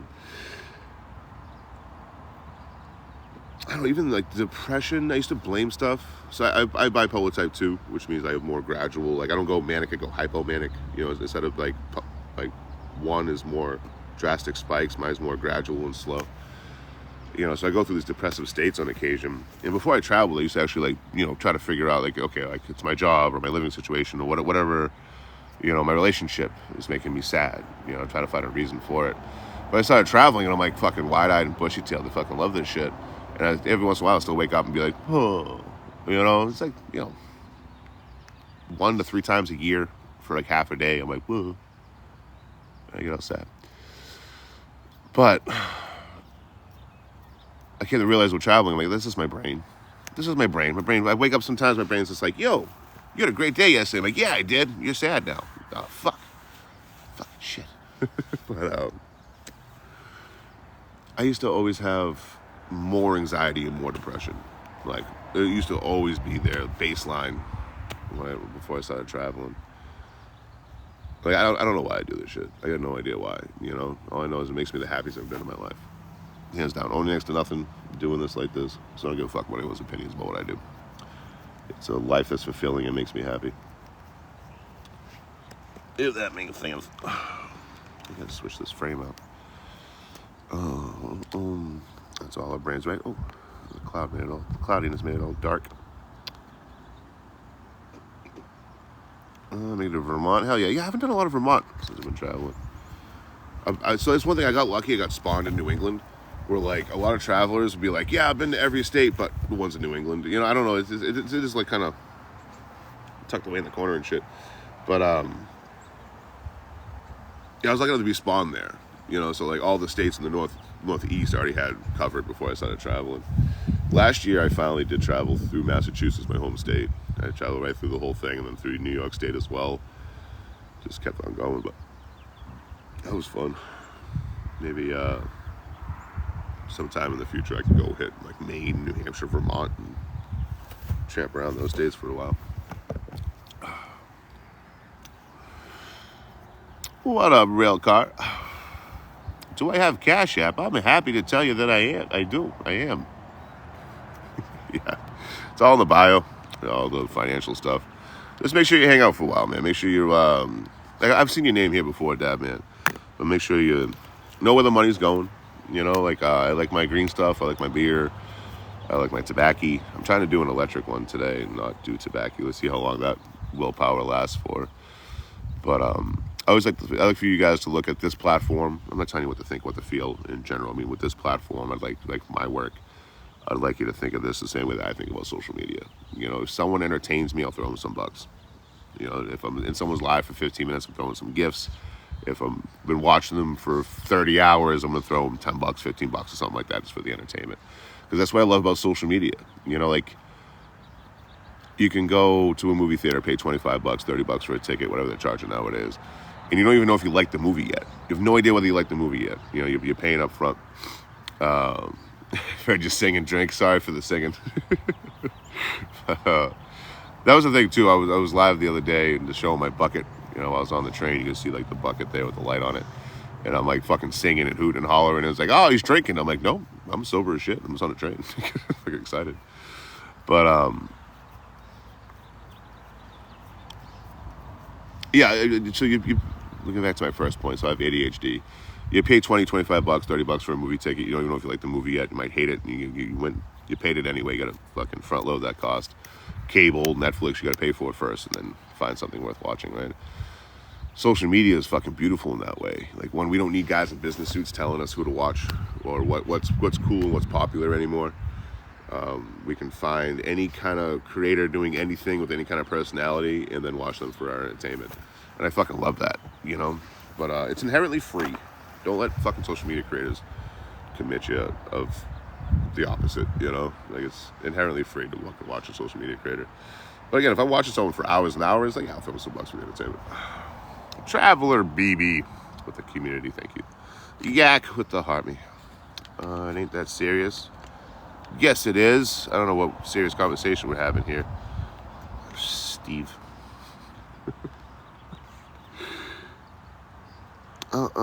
D with the Anywhere Troys and the Go Populars and the Harvey, thank you. Watch guys assemble Legos. That'd be satisfying. I don't have the attention span for Lego building and puzzles and stuff like that. I like when smaller creators high road me in real life. I always get a kick out of it. My last time in California, I was in Roseville trying to bag a train out. I was going the other way. I was going south. And this guy comes up. You know, we started talking. He goes, man, you got a voice, you got a personality. Like, you got to do social media. I'm like, I do. You know, I do TikTok mainly and whatever. And he's like, oh, man, I'm crushing over on TikTok. Like, you know what you got to do? You got to do what I do. And I'm like, yeah, what's that? He goes, I do lottery tickets, too. I get like 10 people in my live. And I'm like, really? Yeah, I got like 10 people every live. And sometimes they'll pay for the tickets. And I make like $150 a week. I'm like, oh, man, hell yeah, dude. Good for you. Oh, yeah, you got to try it. You got to try it. I'm like, hell, that's awesome. And he starts giving me tips on how to run my platform. I'm like, oh, hell yeah, thank you for the advice. You know, I'm going to burst his bubble. But then Florida, I was in Florida. Ridge Manor is the name of the town. And these fucking Chadwells come out of this Jeep. They're like my age, you know what I mean? Just like cringy fucking bullshit.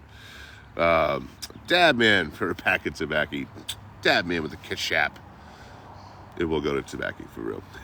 But okay, can I Troy explain social media to you? These dudes fucking come all Chadwell out of the Jeep and they're just posing, putting the camera up, they got the music blasting and shit. And I'm like, what the fucking weird content is this? And I'm like, yo, what's up? You guys do social media? And they're like, yeah, we're kind of a big deal. We got 10,000 followers. I'm like, wow, man, that's fucking crazy, brother. Yeah, you know, we're thinking about doing this and doing that. I'm like, hell yeah, man. What's your content all about? You're looking at it. I mean, you go to gas stations and you record yourself getting gas. Wow, that's interesting. Good luck in the future. I can't believe I just met the next Mr. Beast. You know? But I just take a back seat when someone's trying to, because they have all this advice for me and how I should do social media. I'm like, oh wow, thank you so much. I take a back seat, let them have it. You know what I mean? It is, you know, I want to say it's unfortunate, but I enjoy it as well. I don't want to lie to you. When at the end, they're like, oh, you should follow me. I'm like, yeah, what's your name? And I give them a follow, and we're talking, and they check my account. They're like, I'm like, hey, what's up?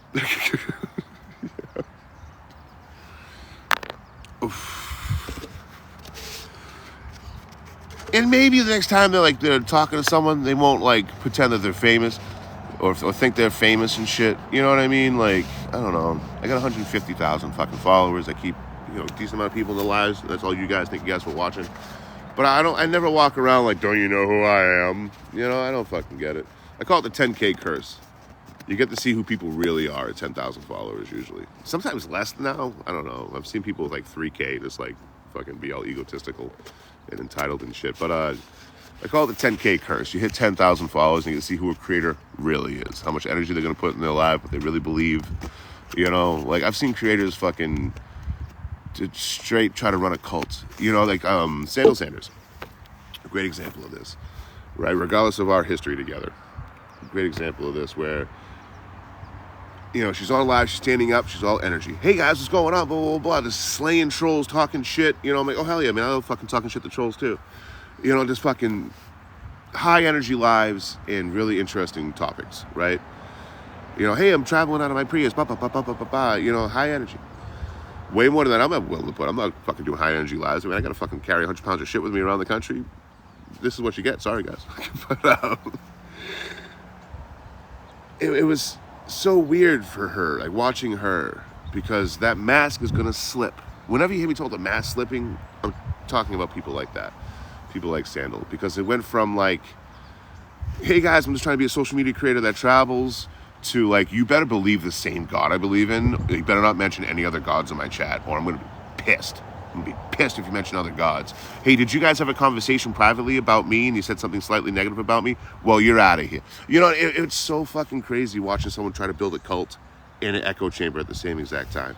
Kind of out of nowhere, too. Like, that was not the... It happened like in a period of a month.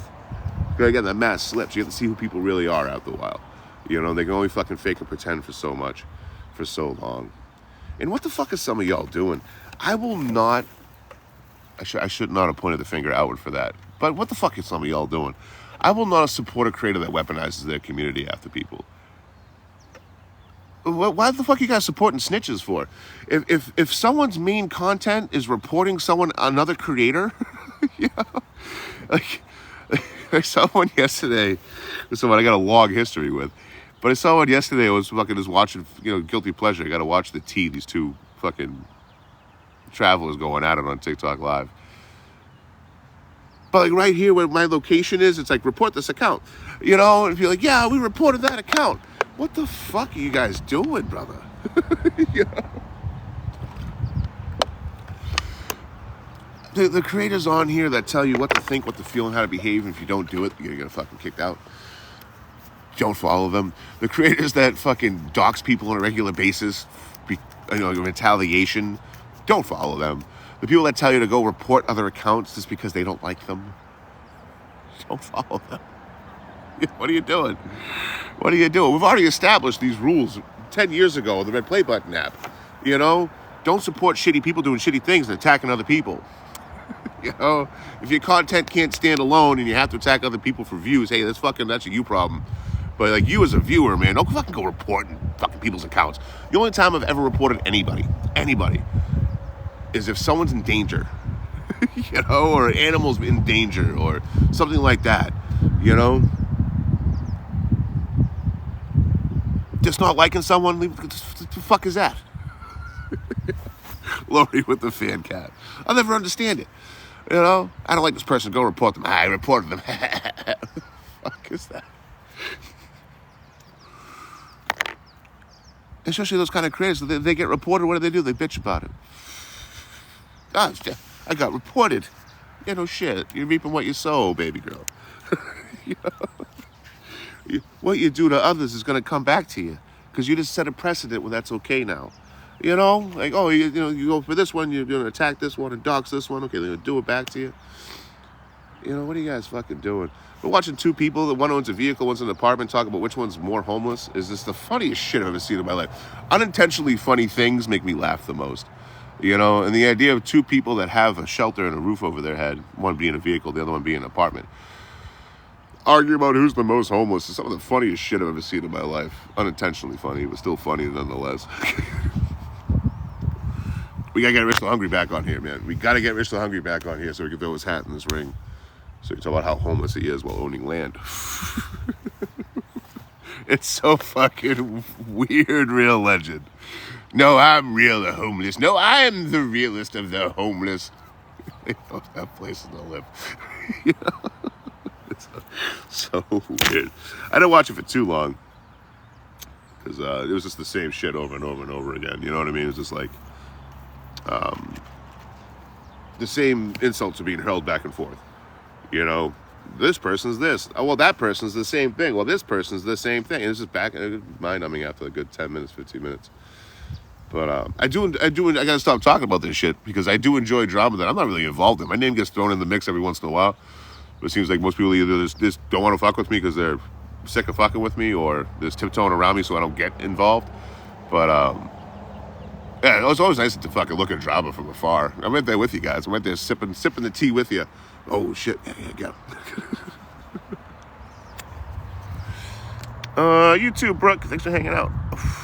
Dab man, I got the cash app by the way. Thank you, homie. Lori with the Anywhere Troys. Yeah, I don't know. People are weird, do weird shit. You know, what are you gonna do?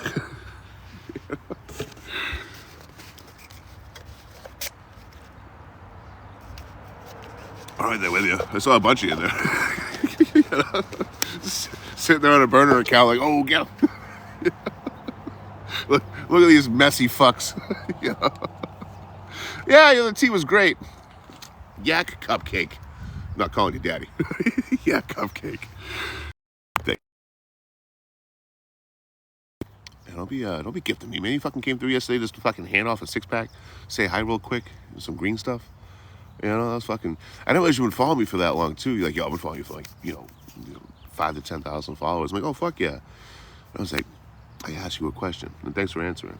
You know, but and I kind of reaffirmed something I was thinking. The question I asked Yak was like, hey, like, what do you want to see? You want to see like more train stuff? You want to see more, fucking checking out local business? Like, what do you want to see more of? He's like, honestly, that's like when you're chilling and talking to the camera. And I'm like, yeah, some of my views are the highest. If videos and live, my views are the highest when I just fucking talk. You know, I'm like, all right, maybe I'm overthinking it. I still mix it up, just some cooking lives here and there. Go check something out or walk around here and there. The walking shit's hard if I got a full gallon of water. I got 8 pounds in one hand, 20 pounds in the other, depending on what I put all in my bucket. And then I got to hold the tripod too, but I work them in on occasion. Catch a snake. I'll just leave him alone. Hell yeah, Dad, man. Hell yeah. Yeah, if you guys want to see what the photography, I gotta upload again soon. I got a whole bunch of photos to go through. But on my Patreon, I archive my photos there instead of the IG. I just put them up on. You'll see them on here on the videos and stuff like that. But you're not gonna see every video I make. Unless you go into my channel and fucking search it that way. So you want to see my photos? I got them for free over on Patreon. Long form videos, my play button app, obviously, and short form lives here. I got to work on another long form. I have to, but it's hard to find 8 hours. I only got one night in a motel, came right back on the road and started doing shit. So it's hard to find 8 hours to fucking sit there and edit. Regrets not saying hi to Buckley. Oh, you didn't hear him? Oh no, when you were walking out, he was like, "See you later, man. It's nice meeting you." You missed it.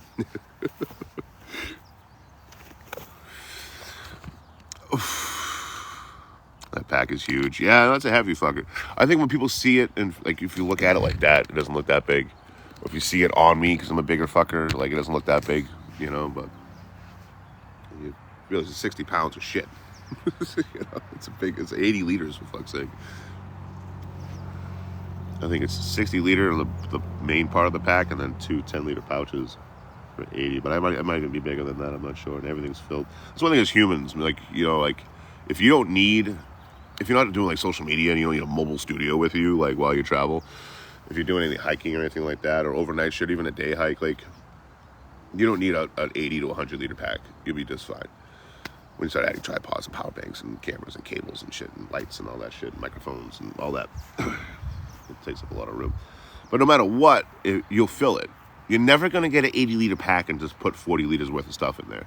You will always, it's a human nature thing, It's like you have an apartment or a house, you're going to fill the entire thing up. It's just a matter of time. You're going to every room's going to have stuff, right? For the most part.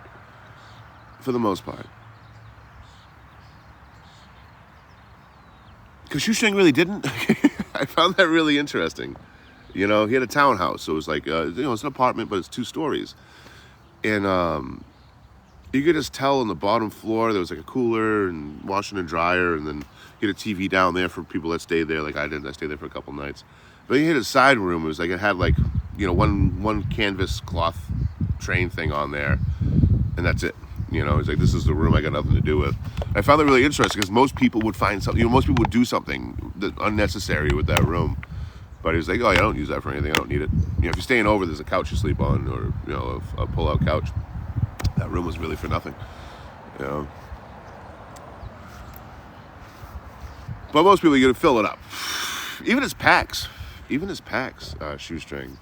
He was like, oh, he really liked the Molly 2 and the Philby. And I saw his sister was selling all his shit too. You know, I got it's been sitting there for 2 years, but I'm like, damn, like his pack. But I got his old pack still. I got his old Molly 2. You know, I'm saving that for something. I'm not even sure yet. So it's a pack that Shoestring had for like 2 years, and then I traded him my pack for it because he had a better version. You know, so it was a straight up trade. It was like very nice of him. So I had that for 2 years, and then, you know, everything was starting to fall apart. You know, this thing was not going to last much longer as a whole pack. You know, so instead of just replacing everything, Jim Motto, what's up, G Mato, what's up, homie? Oh, that must have been fun, Dad. Have a grow room. Safe travels, you too, homie. You be safe too. But thank you. But yeah, so it's a pack that he had for 2 years that I used for 2 years on the road. And I got that at a buddy's place, just sitting there and all wrapped up in plastic. And at some point, I don't know, I figure out something to do with it. I want to give it to someone that's a fan of Shoestring and a fan of me as well. But maybe drop it out for charity or something. I don't know. I don't know what I'm going to do with it. I've had it for over a year to sit at my buddy's place back in Boston. So we'll see. Are you, Shadow? Oh, yeah, that's right. Sue batted you out. I forgot. Sir Remington Augustus. That's a fucking tight name. Oh, I see where we at today. Yeah, I was going up with the screen. I'm in Eugene. One day I just walked around the yard and tried to figure it all out, and I did. I got some help from an engineer in town here, but they used to have trains. But I ended up yesterday. I waited for, I don't know, about 6 hours, nothing. The train I was expecting to leave at a certain time left like 2 hours early. Fuck, I watched it leave. I overslept for another one. Like, great, doing great, Troy, killing it. The day before was like 5 hours and nothing was hitting. So I might get out today. If I wait 2 or 3 more days, there's a couple creators I've been homies with on here for years. One's more new, but you know, one of them has been 3.5 years with homies on here, and they're coming through town. So worst case, I get to meet 2 homies. Doesn't sound too bad. Best case, I'm out of here relatively soon. But I'll be right back. I gotta go check something real quick.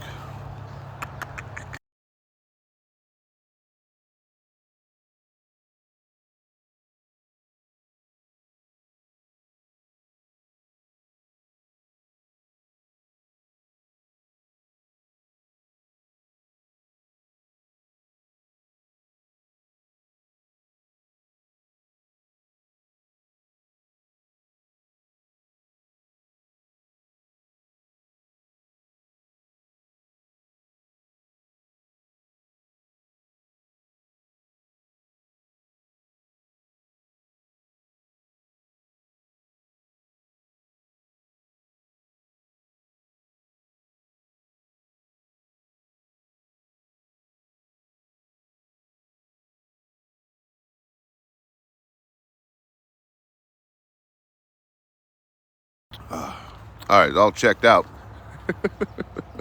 Take your beats out. That's crazy. So was it running right on time? Lupo, you know what I mean? How dare you? How dare you?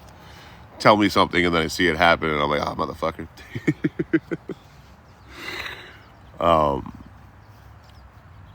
Even the first night when I was a couple nights ago, when I was waiting, I was like, oh, that can't be it, because that one already left, and then it left. I'm like, son of a bitch. Yeah. It's a very, very avoidable problem. Very avoidable problem, you know. But I've been half-ass trying. You know, I don't have that like get the fuck out of here thing going just yet. So I don't know. Waiting for the train gods to hand me a train. What up, Spitter? I gotta get going on out of here. This phone's running out of juice. I got 10% left. So get your questions, comments, and insults in before I go. I always like to say towards the end of the lives, you guys find this shit entertaining. You know, you want to contribute to the channel, my work, myself, whatever. You think that entertainment's worth something to you. Donation links are in the bio. Cindy with the repost, thank you. What are the taps? The likes look different today. Treasure chest. Whatever, there's an arrow. Not even staying out of trouble for the most part. I'm pretty well behaved. Mel Bell, thank you for the heartbeat. A lightning bolt, is that what that is? I'm seeing all the like me, the hearts, the likes come up here. Instead of the hearts, is something different. Yeah, I should be on later. I don't have any hot dates or anything like that. Not yet, at least. Community Fest? What's Community Fest? Cincy MT, thank you for the heartbeat. Yeah, what's Community Fest? Is that important? I always wonder, like, not even the financial part of it, because I give a fuck less about that. I always wonder, like, how many more followers would I have if I played ball? You know what I mean? If I did the TikTok stuff, if I just did all the shit they want me to do, all the events and all that shit, the occasional battles, or just co-hosting more, what would my following be now? You know, D-Man, what's up? Something talks to, yeah, one of their, I've heard that term before. I'm just not sure what it is.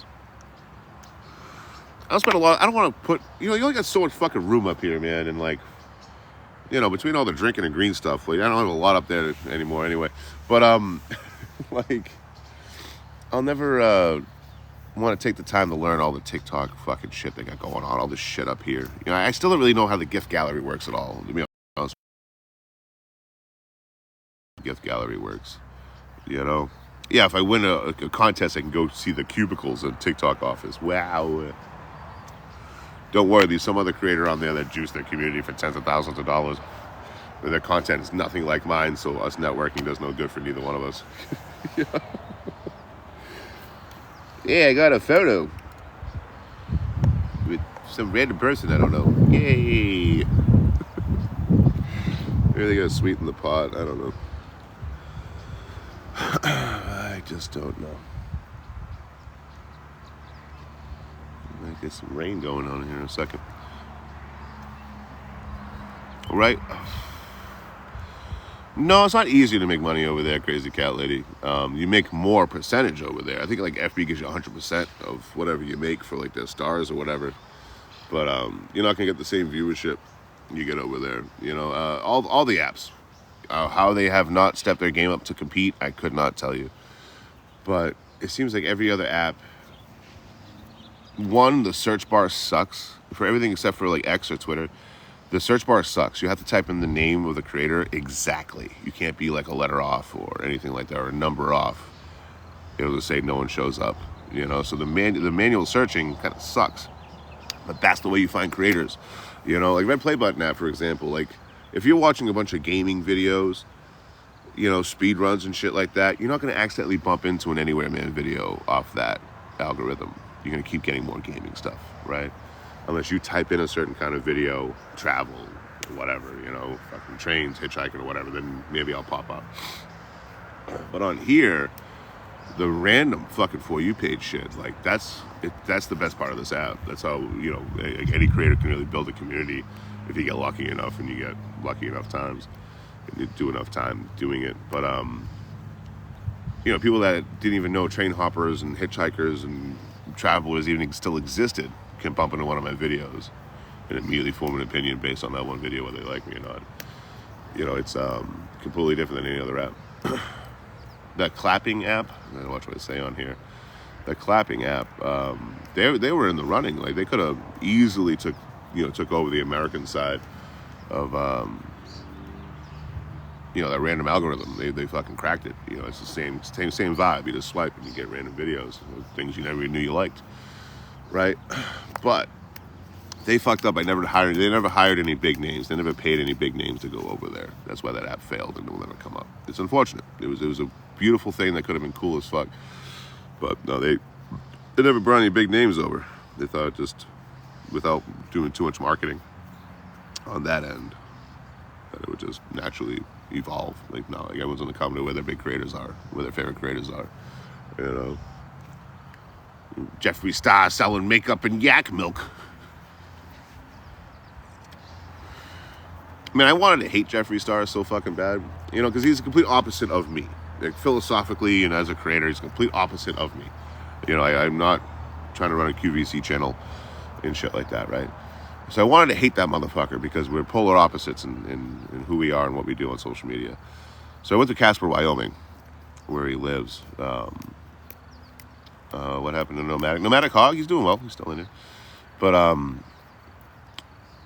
went to Casper, Wyoming, and talked to the locals, and he does so much like friendly neighbor shit. Like he puts a free concert on. He got for the poorer people in town. It's only a population of like less than 6,000 in Casper, Wyoming, whereas this yak farm. But Jeffree Star fucking gives like impoverished kids fucking presents for Christmas. Puts a concert on for free for the area. You know what I mean? This fucking really fucking hooks the neighborhood up and plays friendly neighbor in the best possible way. I'm like, son of a bitch. Can't even hate him. I can't even hate him. You know what I mean? He's doing good things in the neighborhood that he fucking, he poses himself on. They sell yak milk, whatever the fuck he uses those yaks for. And, I gotta respect it. Unfortunately.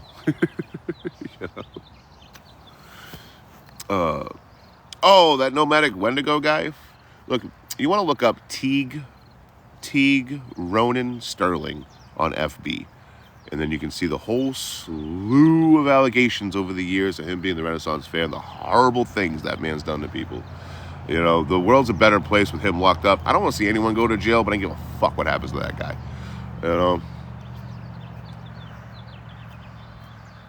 In the slightest. Because the road and rails are a lot safer place without him out here. Joe and Charlie, he's an interesting story. I don't know anything really much about him besides social media presence. That Joe and Charlie guy was a really interesting story to watch someone have the world handed to him. Like another creator picks him up and says, hey, we're going to do some feel-good content with you. And they get him a van, fucking tens of thousands of dollars. But he never showed appreciation. And he got more greedy. Just wanted more. Give me more, give me more, give me more. So watching him just spiral his own platform down, I think it was like 4 years ago, on TikTok, they started to GoFundMe for him and everything, and he was fucking set. He figured that money train would never stop. But I always tell people, like, the quickest way to lose your platform is either to lie to your community and then no one trusts you anymore, or like people lie about really rank shit, like having like serious illnesses and shit. Let me switch my phones out. This is about to run out of juice. But he fucking his ego and greed just got the better of him and ruined his whole platform. Now he goes live to like 1 to 2 people. While like, I don't know, blaming everyone else in the world. Oh, we got Brooke. You still in here? Shit. I really should. It's not the Mo. Yeah, like, I don't, like, he's not part of like any community. I'm part of that Joe and Charlie cat. Well, let me switch my phones out real quick. This one out. My low power banks, man. I gotta find an outlet today, maybe. Good 3 hours of charging on like 3 power banks. That'll be good to go. Oh, shit's running low.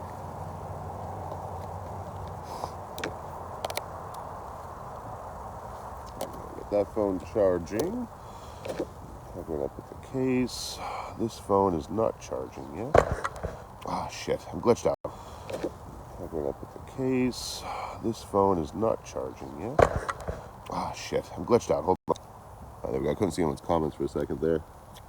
Yeah, this one is empty. Yeah. Swap out this power bank for this phone because it didn't charge up too much. It ran out of juice. Empty. Empty. Oh shit, I got a power bank. A quarter left, that's it. I'm gonna try to chase down an outlet today. It is Sunday. A lot of these businesses are closed for the weekend, it seems. Find a place to plug in for a bit. Do some editing. I got to catch up with some photo editing anyway. Oh, right. Yeah, Loop, I want to ask you about that, but I don't want to bother you.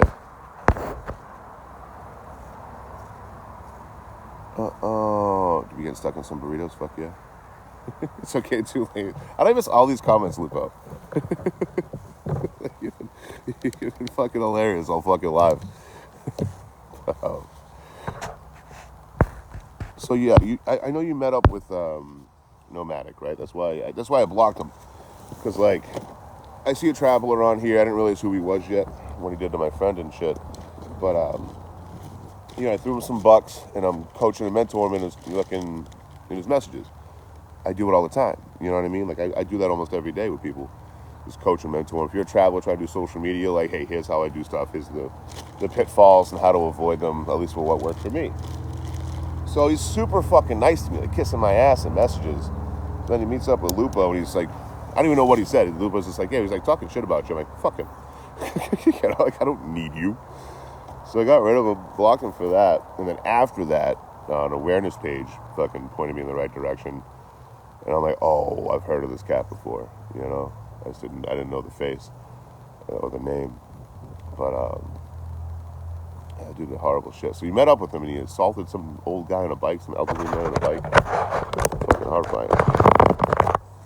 There's the page right there.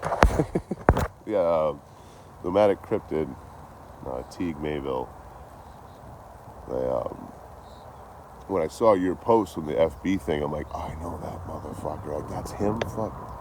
So again, good looking out. Much appreciated.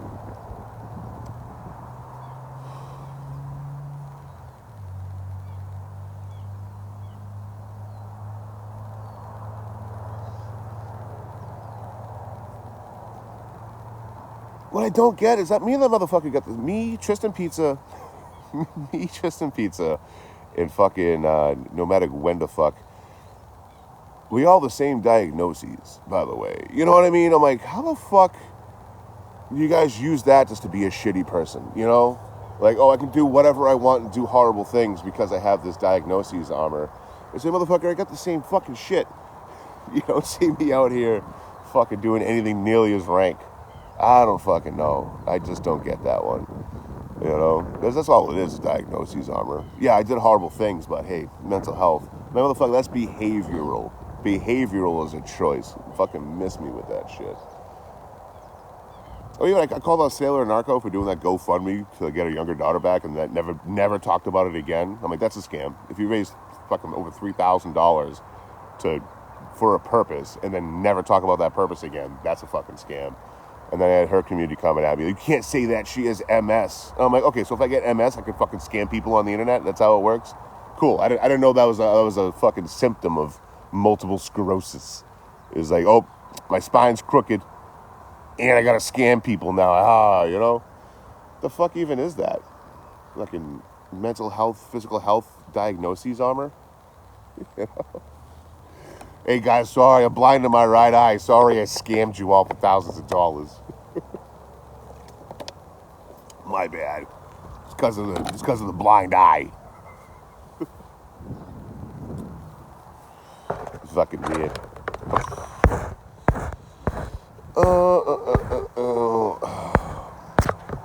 Yeah, I was covering that Tristan dude for a while. Because initially he got put on my radar because someone hit me up, like a close friend of mine hit me up, like, yo, this cat's looking for food in Klamath Falls. And I'm like, oh shit, we can fix this. You know what I mean? So I jump in and I see him on live and he's asking for money for food. I'm like, dude, there is a church like a mile away from you. Like, I worked with them before. There's a church a mile away from you.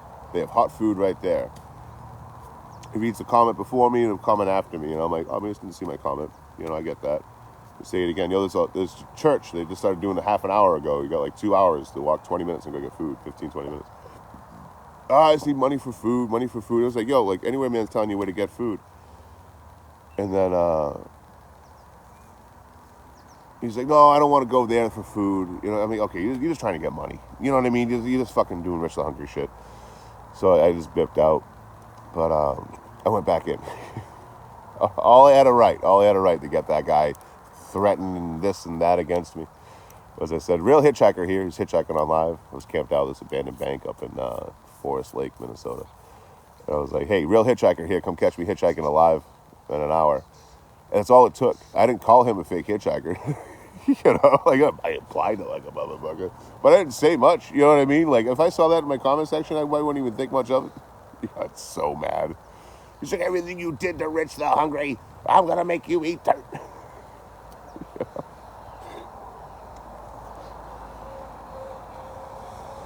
I've been threatened a lot by people on social media. I've never had anyone fulfill the threat. Maybe someday. You know what I mean? Maybe someday. But I do think the people that are really going to fucking harm you, they're not going to say it on the internet. Usually. Excuse me, what? Just saying. I'm going to dip out of here in just a bit. I know I said that about an hour ago, but I got to, one, get out of the rain. I'm going to get hit there in a bit. Two, get some food. I had a protein shake today, but I need something else in my belly. No tobacco. I'm trying to stick with the electric guy here. Trying to. Okay.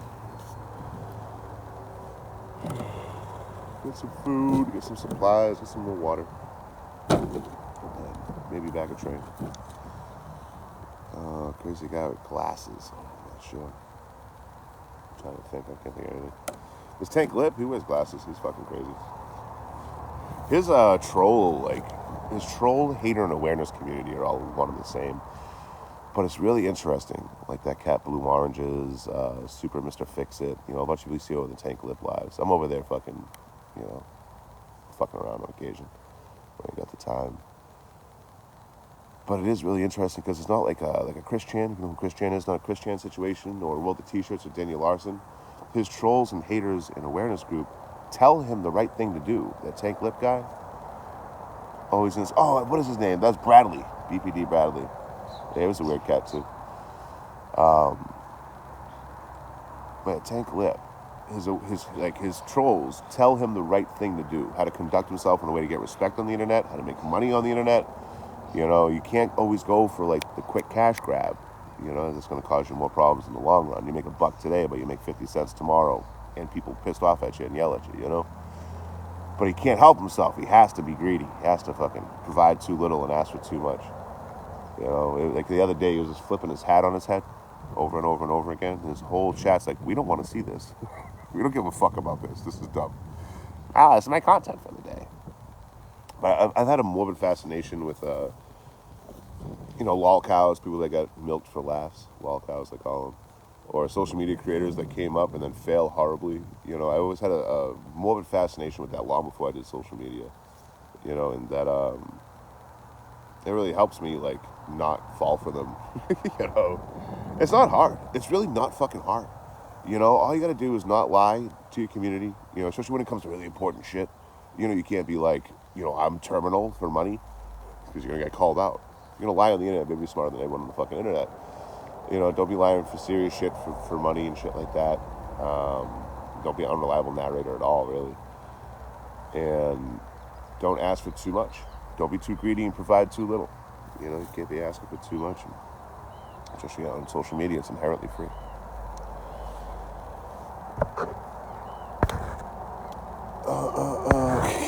What up, T-Man? Yeah, I'm not, what up, Alpha OG? I'm not in, California anymore. Like I was so used to saying, I think I said Eugene, California a couple times, to be honest with you. Thank you, Pizza Hut. I wouldn't look at me. I wouldn't throw anything to this guy. I don't know. I always try to tell people too, like, I see it more with creators that didn't have, like, they went from like 1 or 2 people in their live, 1 to 5 people in their live, to 100 plus every single, in this, nonstop.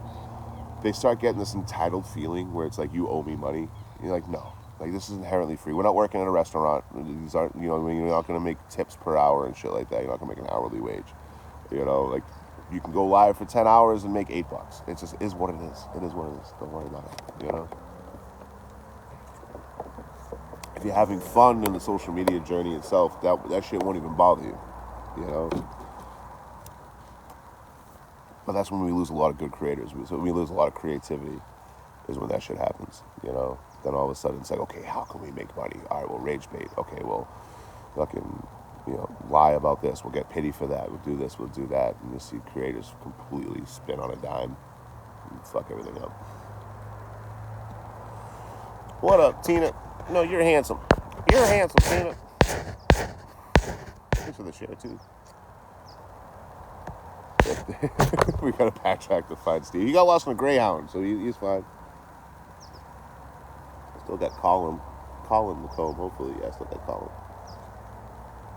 I wear my jeans, so I don't have the extra pockets to put them in my pocket. Stick in my camera bag. First comb of the day, though. Always the fucking best. For the ladies out there, I really recommend growing a beard. It's super satisfying. The first time you comb it after sleeping, it's just, there's nothing that feels better.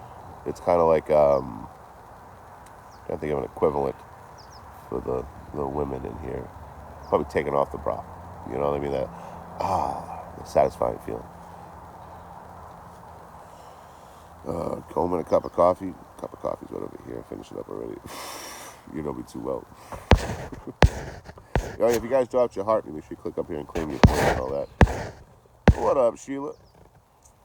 Belinda, happy Sunday. Oh, you guys, I wanted to. Brooke sent me a Venmo. And I didn't say thank you because I didn't get the notification on my phone. And then they left. So. Really, Caribou? That's fucking awesome. Thank you. Sorry I missed this on live. Exclamation point. And eggplant emoji. Eggplant emoji. Water splash emoji. I don't know Rivercast, to be honest with you. I should. I gotta get up to Portland. I gotta start getting back east. But I got 2 friends rolling through town in like 2 or 3 days. I'm like, I don't even know if they want to fucking hang out or not. I didn't even ask them. You know? I should hit them up today and see what they say and go from there. But, I've been friends with one of them for like 3.5 years on here. We never met. We almost met in LA, but they didn't check my message till I left. And then, I was long gone. And the other one I've been friends with for like a year on here. You know, talking on occasion and shit. It's like, let's say hi real quick, you know, but at the same point too, I want to fucking get out of here. So I'm a little conflicted. I'll figure it out after the live. You know, let's go get a bunch of food, water and shit, sit by the train yard and see what happens. Let the train gods figure it out for me.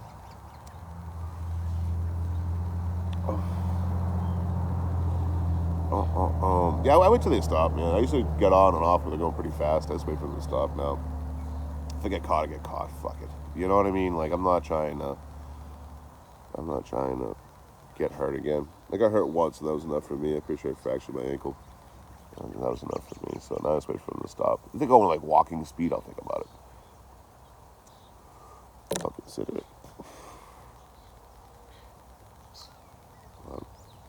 One of the things I love and hate about it is the unknown. You know what I mean? I'm not sure exactly where I'm going to end up, where I'm going to hop off, when it's going to stop. You know what I mean? I'm at the train's mercy, and I love letting loose of that sense of security and control. It's like, hey, train, wherever you're going, I'm going to, baby. But also it sucks when I'm like, you know, I'm starving or I'm out of smokes or whatever. I'm fucking running low on water, out of water, and I'm watching these small towns. We're going like 20 miles, like slow rolling through them. And I'm like, oh, that burger place looks good. Bye, burger place. Oh, is that a Waffle House? That looks really good. Goodbye, Waffle House. Oh.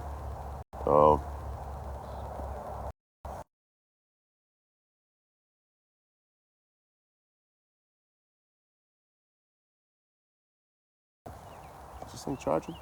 It is not. My train stopped up in the middle of nowhere this last ride.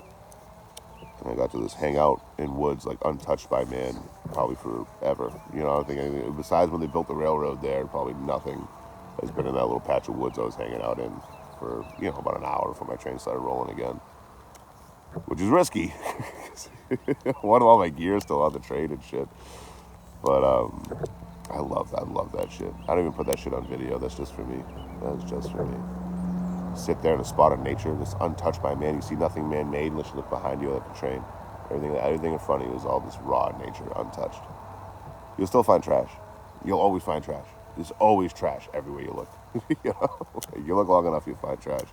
For a survival situation, it works out pretty good because, you know, you find a lighter or some plastic or whatever, you know. But environment-wise, it's always concerning. You'll always find trash somewhere. There's always trash.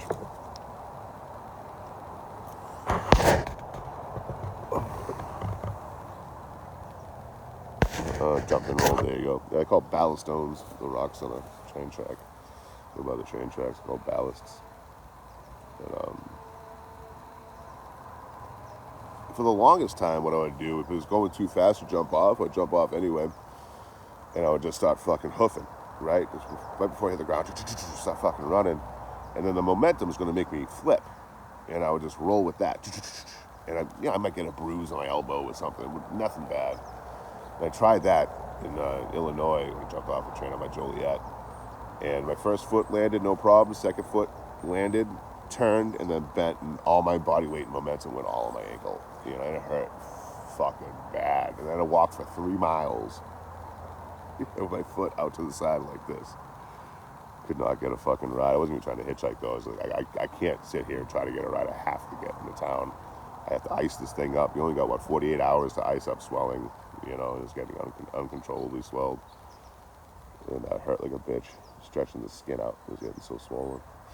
So, I went to a gas station after walking the 3 miles. I'm going into shock. I can feel it from all the pain and, you know, all the walking and shit. I'm going into shock. This is like, I don't know, probably 4 years ago now. So I went to a gas station. I had a bunch of plastic bags on my bucket. I got a bag of ice. I took each bag, made an ice pack out of it, put that all around my ankle and foot, put my foot up on my bucket, laid down on the ground, and just let the shock take over. I went to sleep for like 3 hours, 4 hours, something like that. And I woke up and felt a little bit better because I took all that swelling down with the ice. A lot of the swelling went down after the ice. And then elevating it too above my heart, up on the bucket, helped a lot too. But I was surprised. I woke up in the same position I went to sleep in. You know, usually I'm like a rotisserie chicken when I'm sleeping. I'm constantly fucking turning. I'm a side sleeper. I was on my back for that one. And I woke up and I felt a little bit better. It still took me about 3 days to be able to put my weight on it with my gear and shit.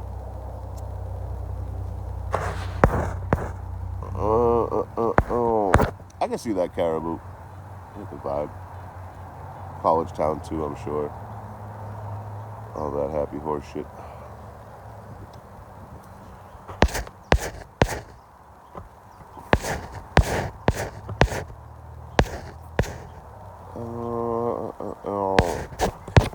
I got a little bit of green stuff yesterday from Yak Cupcake on here. He came all the way by just to come say hi real quick, gave me some beer and some green stuff. And he's like, he handed me the little container and he's like, top shelf. I'm like, oh fuck yeah, dude, I haven't gotten fancy shit in a while. I didn't try it last night because I was drinking. You know, I drank a regular old 6-pack. But I figure maybe tonight, hopefully I plan on drinking tonight. Ken Casey and the Merry Pranksters. I know nothing about them, to be honest with you. I've heard the names, though. How'd you get off your last train? It stopped real quick, just outside of Eugene. I just jumped off it real quick. And then let it keep on fucking going without me. Perfect crime. I tried to jump off in the yard if I can avoid it, you know. Too many eyes and shit.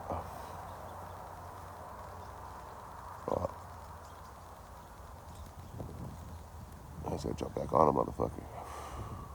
Ken Casey won't. Oh man, that's one of my favorite fucking books and movies. Hey up.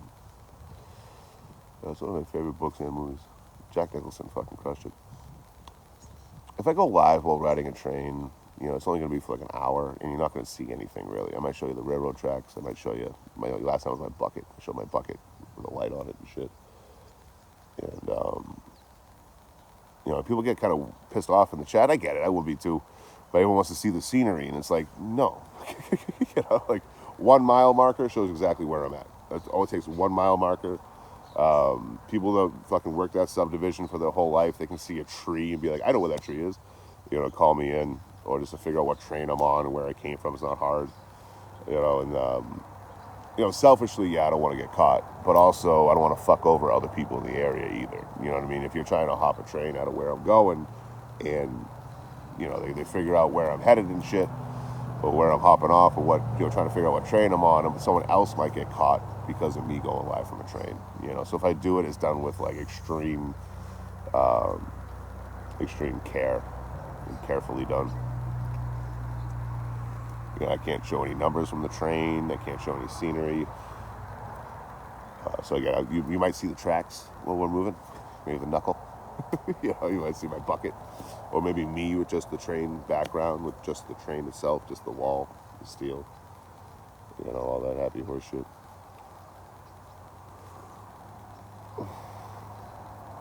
Animal House was filmed today? I've never seen Animal House, believe it or not. I've quoted it, because I've heard so many quotes when I was growing up about it. Toga, toga.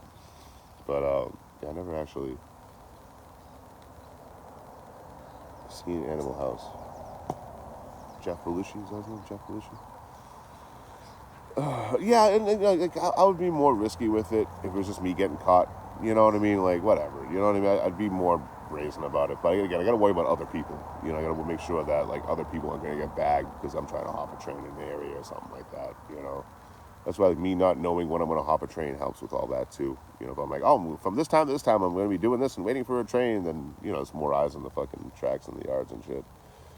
So that's why I kind of like, all of a sudden, I won't be live for a bit and I'm in a new town. Hey, check out my last videos of the train ride.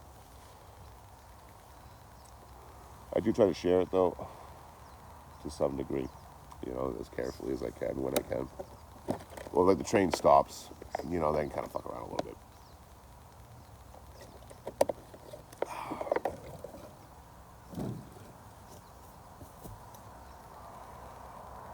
But again, the whole idea is just to not get other people fucking bagged or caught because of what I'm doing out there,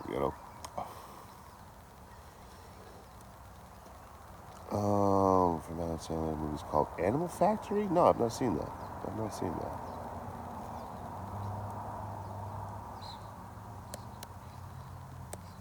Is that like a part 2 or something? Is it related to Animal House or just in vein of?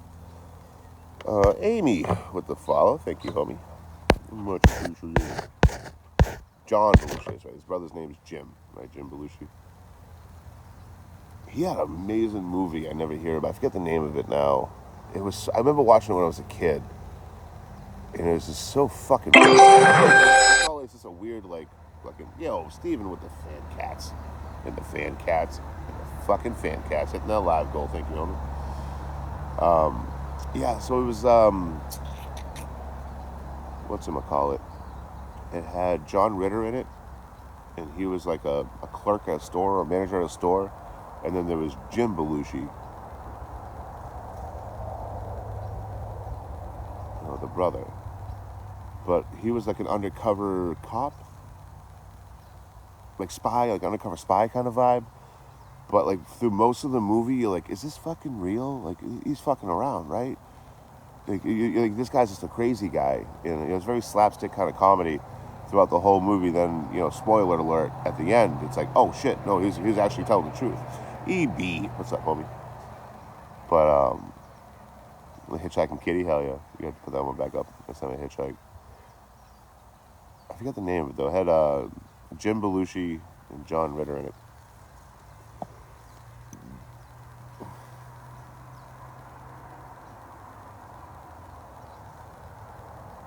Yeah, it was like late 80s, I want to say. I think I saw it early 90s when I was a kid. Let's see. Jim Belushi. John Ritter. Movie.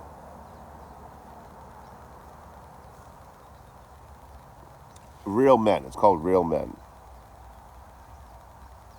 John Ritter and Jim Belushi co-starred in 1987 sci-fi comedy film Real Men. The movie follows a tough, womanizing CIA agent, Belushi, who teams up with a mild-mannered insurance salesman, Ritter, to save the world from an alien threat and Russian agents. If you have Tubi, Pluto, or the Roku channel, it's on there right now. It's from 1987, so yeah, late 80s, mid 80s, really, right? I haven't watched it as an adult. There was something about a glass of water or something. So it might suck. I watched it as a kid, and through my teenage years it was on. I think I might have owned like a VHS copy of it or something. But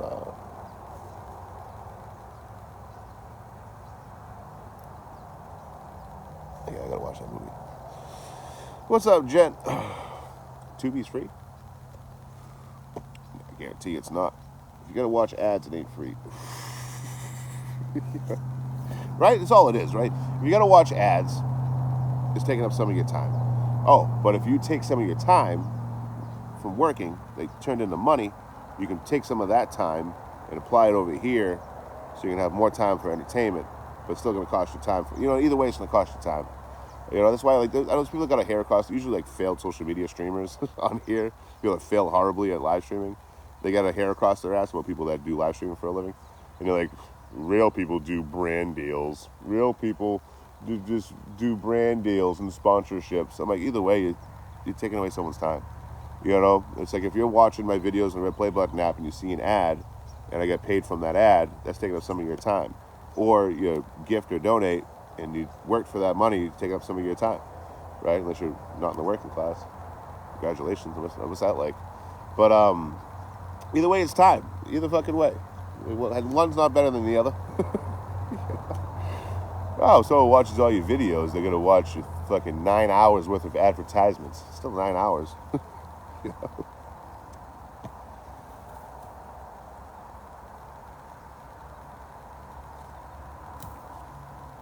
I don't see the point in ads anyway. Like, I don't buy shit from ads. For me personally, the way I live my lifestyle, I get whatever's the closest walking distance for what I need. I very rarely get what I want, but I can get what I need. Thrift stores, whatever, I can get what I need. Walmart's, fucking camping, sporting goods stores, whatever, I can get what I need. Caribou with the fan cat. Really, Cloud? I cut my own shit. I cut my own hair. I didn't for a while. My beard got long. It looked good, but I don't like it. Too unkempt. I feel like I lost 10 pounds when I trimmed my fucking beard down after a couple of months. But listen to this bullshit I pulled. I went, Dollar Store is good for dinner if you can get one that sells meat. Even if it's just like the shitty meat, whatever, I don't care. You're in for a cheap meal. But, my clippers broke in LA. I was trying to cut my hair. They broke finally. I had those ones for like 2 years, so I got my fucking $25 worth out of them. So I went and got another set that was really small. I'm like, all right, it takes me longer to do my hair, but hey, it's a lot less weight. And then I used it once, and I must have left the charging cable at the motel. I lost my charging cable. Fuck. So I waited another month because I got priorities and shit I got to work on first. Well, I want to get another power bank so I can not be so tied down to outlets as much. Speaking of which, I got to find one today, most likely. But I lost the charge. I used it once. Lost the charging cable for it, so I kept it to kind of touch up and use it for as long as I could. But there's basically 2 whole months where I didn't really trim my shit or cut my hair. So I finally got to cut it again. I felt like I lost 10 pounds. Got rid of all the hair on the side. I could trim the beard down to the length I like it.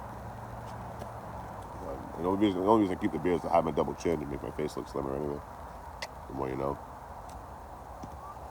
My New England show in no fucking way, kid. What up, Great Lakes? But yeah, I started cutting my hair during COVID, because you couldn't get your hair cut anywhere. What the fuck? Like a year. All the barbershops and salons are closed. In Massachusetts, at least. So I started cutting my own hair there. I was like, you know what? I don't like people standing behind me because I have PTSD. I don't like social situations I can't get away from easily. I can't escape from easily because I have agoraphobia. So getting my hair cut always sucked anyway. It was always like a really anxiety-inducing situation that was just a necessary evil I had to do. So learning to cut my own hair was fucking awesome. I didn't have to worry about that anymore. Plus, you save a shit ton of money. I cut my shit like every 2 weeks. Either every week I'll fucking trim it up, or every 2 weeks I'll go in and do the whole fucking thing, get it all done. I've definitely changed while traveling. It's definitely changed me as a person in a good way. You know, my mental health has never been better. I know what little I need to be happy. I know what little I want out of life to be happy. I don't need the fanciest shit. Really, I'm just cool just existing. I'd rather see a beautiful fucking view somewhere, or try some beautiful food, or meet an amazing person, amazing people than worry about getting a Lamborghini. You know, it's not my style. But I didn't want to change in the way that like I joined the subculture out here. I don't want to change in a way that like I lost my sense of self. You know, I wanted to redefine my sense of self. I wanted to, you know, go further into that, and studying philosophy, the pursuit of wisdom definitely helped with that, and just being out here and having a lot of time to think definitely helps with that. But I didn't want to like, you know, come out here and fucking look like everyone else here out here doing it. Yeah, agoraphobia is a tough one. It manifests in different ways for a lot of different people. Like my mom is, I never had a severe case. I found a lot of resolution through like therapy and shit like that throughout the years. A lot of cognitive behavioral therapy or exposure therapy, depending on who you talk to. How old am I? Old enough to potty. But yeah, I never. You know, something I'm always have to deal with. Sometimes I can't go in that store right away. I got to kind of like, you know, calm down first and then go in, get my head on straight. Sometimes if I don't desperately need anything in that store, fuck, let's go tomorrow. Let's go tomorrow. You know. But my mom has a severe case. Like, doesn't even like the shades open in the house and stuff. Grocery stores for you. Retail stores for me more than anything. Retail stores always get me. Just so many people doing stuff. They're all around you. I never talked about any, like, because I still had that toxic, like, 90s mentality I grew up with, where it's like, don't, if there's anything mental health-wise, don't talk about it. Keep it to yourself. Don't tell anybody. You know, they'll judge you. Some people do. Fuck them. You know what I mean? But doing social media helped me a lot with that, because, like, people would come in the live, like, oh, I'd love to do what you do, but, you know, I got X, Y, and Z. I'm like, fucking same, brother. You know, fucking same. I'm right here doing it. So, that got me to open up about mental health stuff. It should be destigmatized anyway. But that's the thing. You'll have people that advocate for mental health. You'll have people that fucking advocate for less, it not being so stigmatized, while calling everyone they don't like a narcissist. I fucking hate that the internet found the word narcissist. Everyone you don't like is not a narcissist. Someone can just be an asshole. You know what I mean? When did we take away the word asshole and put the word narcissist in there? Everyone's diagnosing everyone they don't like. Definitely a narcissist, definitely a sociopath. Like, what about people that actually have that condition, actually have that diagnosis, you know? They're sociopathic, or they have narcissistic personality disorder. So they have to hide who they are, because if they come out and say it, immediately, oh, you're a bad person. But, like, people can be diagnosed with something and then find a lot of resolution throughout their fucking life. My stepfather's a prime example of that. He's a sociopath. Diagnosed. Bona fide sociopath. And he found so much resolution throughout the years. I can watch that man just love people just because he loves them now, not because he's going to get something out of it. You know what I mean? Like, and watching that slow transition over the years is fucking beautiful. But I guarantee you, a few of you just went, oh, as soon as I said that. I will say, someone growing up, you know what I mean? Like, before he started getting his own mental health journey, yeah, some fucked up shit when I was younger. You know what I mean? But hey, we all well dealt a role in life. My parents did the best they could with what they got.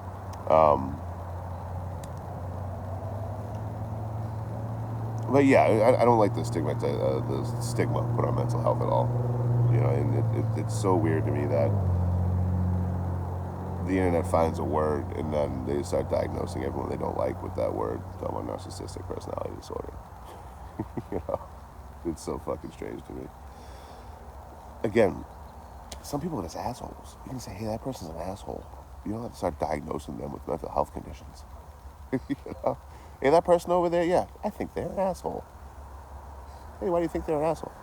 Chef Pioneer, thank you for the heart. But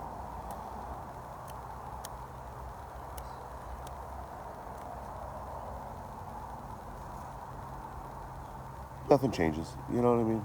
You reach a few of you. Stop doing that shit. Either way, life goes on. Can't change people. You only change yourself. Right. 69 anywhere. Troy's nice. Nice thing. I'm going to get out of here in just a minute, folks. I know I said that about an hour and a half ago. But you guys make this shit too much fun. That's what time it is. I shouldn't do that motion. I'm going to get canceled. 11:45. Let me get some supplies. Figure out what I'm doing. I just need to get some food in my life. Some more water and shit. Figure out what I'm doing. I'm probably going to hang out. I'm just going to hang out for a couple of days. Trying to meet up with... How about this? How about I ask them first? You know, these people want to hang out. They want to say hi. Because I want to hang out, so I assume they're going to. You know what I mean? I always bitch about people doing that with me. But let me reach out to my two homies that are coming through town here in a couple of days and see what they're up to. If they want to fucking kick it real quick before I go. You know? That way, I might make my decision for me. Like, yo, we're busy. We're doing fucking videos and content and all that, and we don't have time. I'll be like, okay, cool, let's get out of town. Sooner rather than later. You know? Yeah, I spend a decent amount of time, like, trying to fucking kind of let people know I don't like it, so they don't do it. They do it anyway. You know? Like, if I'm live and you know where I'm at and you show up, I'm like, oh, fuck. Like, people do it after the live on occasion. Like, there's one motherfucker in here that did that. I mean motherfucker in a friendly way. Like, in an endearing way. I don't mind that at all. You know what I mean? Because if I'm really in a rush, I gotta get going. We'll chat real quick, and then I gotta go. It's when I'm live and people show up, it's like fuck, because that sucks on all fronts. You know, like if I had a plan for the live or how long I was gonna be live for, I gotta shut the live down immediately when someone shows up. Like if I'm actively live and someone shows up, I gotta shut the live down immediately because they can say one wrong word to get me permanently banned, unintentionally. You know, so I gotta watch out for that. But I've had people show up after the live. There's someone in here right now, and again, no hard feelings. That was a blast. I had a fucking blast. That was cool as shit. After the live, sometimes people will show up. You know, like that's fine with me. You know, that's no problem at all. You know, sneak a quick meetup in. But like, when I'm live, fuck. You know, because those kind of people, you know, if you've done this and you're in here, don't feel bad about it. It's what it is. I just appreciate anyone fucking watches me. Period. But those are the kind of people that usually don't know, like, the social cues. You know what I mean? Like, they're going to roll up while I'm live. I'm going to shut my live down. And then they're going to sit there for, like, 4 or 5 hours just talking at me, you know? And, you know, I'm not rude about it. And I was like, oh, wow, tell me more, you know? But that just fucks my entire day up. I don't have 4 or 5 hours of disposable time every day. You know? Oh, no, you got to go to J.D. Vance, Kyle. You got to tell him he looks like me. I'm pretty sure I'm older than J.D. Vance. I'm 41. You know, going north yet in time to go south. Right by the time I get up north, it'll be time to go back down and get fucking out of the cold weather. I'm one train hop away from Portland area. And I'm gonna head east out of there. I might even Amtrak out to Spokane, just make it a little bit easier. How old is JD fucking Vance? Does that dude wear fucking eyeliner, or is that just natural? All right, let's start with the eyeliner question. Just do that. Yeah.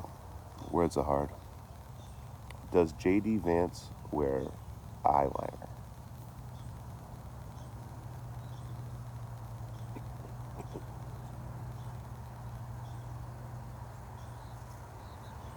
He's not publicly confirmed it.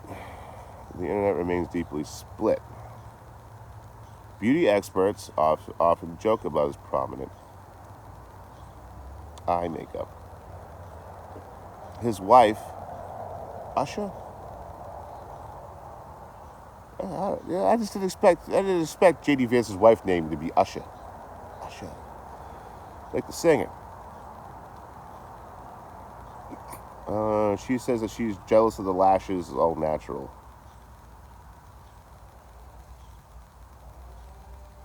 Makeup artists. Okay, whatever.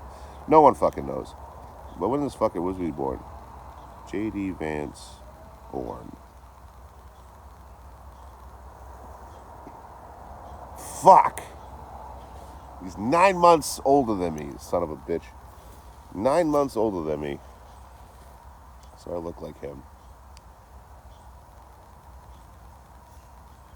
It does tell me that there is a chance that we're related, though.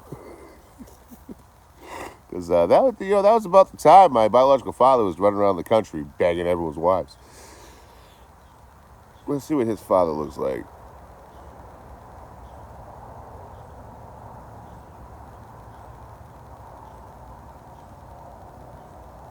I don't know. I don't know. That's his father.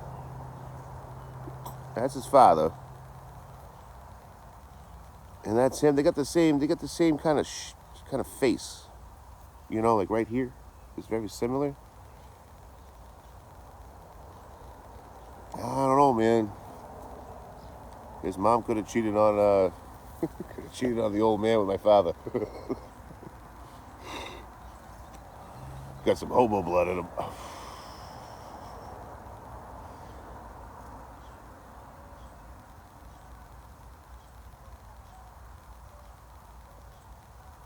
That's all I do. I go to the rich parts of town, no matter where I go.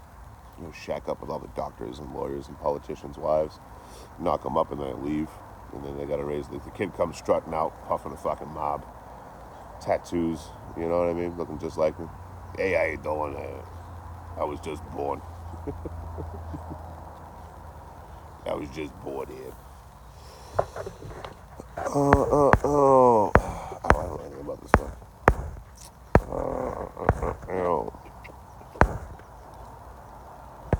It sounds like Usher. It's funny if I say Usher, like the Usher song.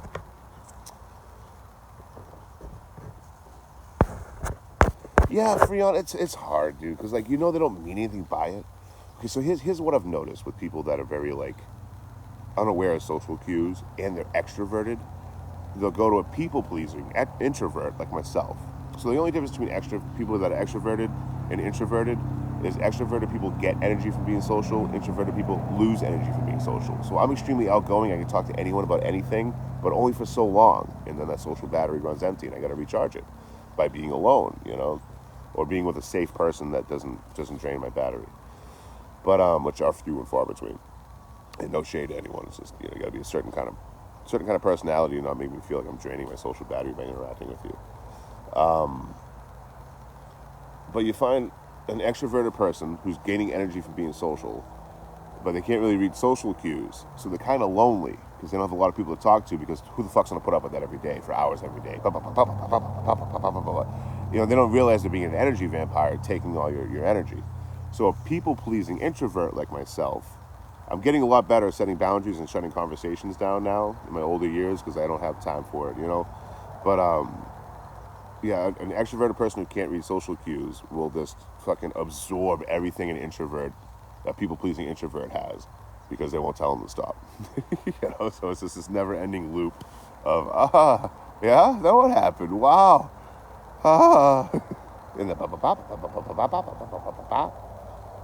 And it sucks. Yeah, unintentional energy vampires. Some of them do it intentionally.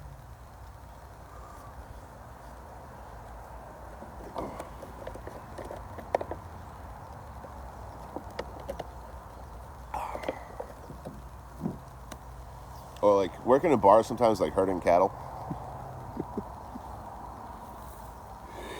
If you're looking to drink and just hang out and chill out, maybe have a conversation, maybe read a book, I want you over here. So when I see you walking in, I'm going to go stand on that side of the bar so you come say hi to me and you sit there. Okay, cool. Now the really loud, people are going to be fucking getting really loud and drunk as hell and getting rambunctious and rowdy. I'm going to put you over here on the other side. So that way you guys can just hang out and be loud and leave the quiet people alone. And if you're all booger sugared out, I want you with the rowdy drunk people that all just ramble at each other at great length. So I like herd people like cattle. I also did this when I was dating multiple people. Look, I was a piece of shit in my 20s. I was slightly less of a piece of shit now. But once I was like, not dating, like serious relationship with a title, but like talking to 3 different people. And they all showed up the same night I was working. And it was a slow night, so I couldn't even just like work around it. I'm fucked. So I herded them like cattle. The same way. Like one came in, hey, what's going on? Blah, blah, blah. The second one walked in, I'm like, fuck. So I immediately went to the other side of the bar, started working service tickets. Hey, what's going on? Okay, that one's here. That one's there. The other one's over here around the L. Don't be that was a shitty thing to do. It was really shitty. It never mind me laughing hysterically, but There was no commitment there. We was just talking. Most of Cioli, what's up, Bobby? I wish every bar did that. Yeah, I mean, you got a bartender knows what they're doing. They'll do shit like that. You know, there's always going to be a crossover. Eventually, that coked up guy, the drunk people aren't going to be listening to him anymore because they're all going to treat you. Have you ever been sober and talked to a drunk person? You might as well not even be there. You know, you might as well not even be there because they're just going to keep repeating themselves and not absorbing anything you're saying. And if they do, they're not going to remember it anyway. You know, it's just a waste of fucking time. So eventually, the booger sugar guy will start working his way to the quiet people that is looking to have a chill, quiet night. You know, so you got to herd them back. You know, hey, you want another Bud Light? No, you sure? It's on the house. Yeah, it's right over here. Away from those people talking about knitting. Get back with the herd. You know, get back with the drunk people and the other people on Booger Sugar. Leave them people alone. You're talking about fucking knitting and Game of Thrones.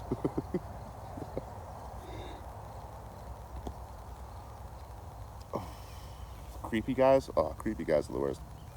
That's why I got to work where I got to work. You know, like later in my career, I was making fucking serious money bartending. I got to work there because I wasn't a fucking creep. I don't look at my coworkers as objects. If they ever like were to touch me while we were bartending, I would always make a scene about it. You know, like I just make it a little uncomfortable so they wouldn't do it again. You know, just like I don't fucking like that. Don't touch me. You know, and then go about my day. And they usually would stop after that. You know, because we're all working together. This needs to be platonic. You know, don't fucking come touching on me and shit. Because I'm not going to do it to you, so don't do it to me. Right? You figure you wouldn't have to say that kind of shit, but it is what it is. But so many times working, dude. You know, I'd be working with a conventionally attractive person, and there's always that fucking guy at the bar. You know, that like, it's their job to be nice to you. It's our job to be nice to you. Ain't no one fucking flirting with you. But they would say creepy and rank shit. And it was always under the premise like, hey, if you have enough of that, tag me in and I'll wait on them. And they'll probably leave soon anyway because, you know, I'm waiting on them now. You know, he's got that out. You know, but they're trying to work a tip and they're trying to work their regulars and shit like that. But, like, you know, I'd come by and be like, hey, she has a nice butt, don't you think? I'm like, oh, I don't look at women like that. And honestly, I think it's gross that you do. And then go back to do what I'm doing, you know? At least with that, it kind of set a premise, like, don't pull me into your creepy stuff. You know? Leave me out of your creepy shit. What up, Lindsay Lou? Oh, yeah, the weather's not bad. I've been getting rain a little bit here and there. It's supposed to get a lot more yesterday. It wasn't bad at all. I hung out under a tree. Didn't even get wet at all, really. I got harassment and bullying restriction. I was talking a little bit of shit there, using some words, so I get it. I'm getting out of here in a minute anyway. Get your questions, comments, and insults in before I go. Still gotta go grab something to eat, man. It's lunchtime. Yeah, sorry, I can't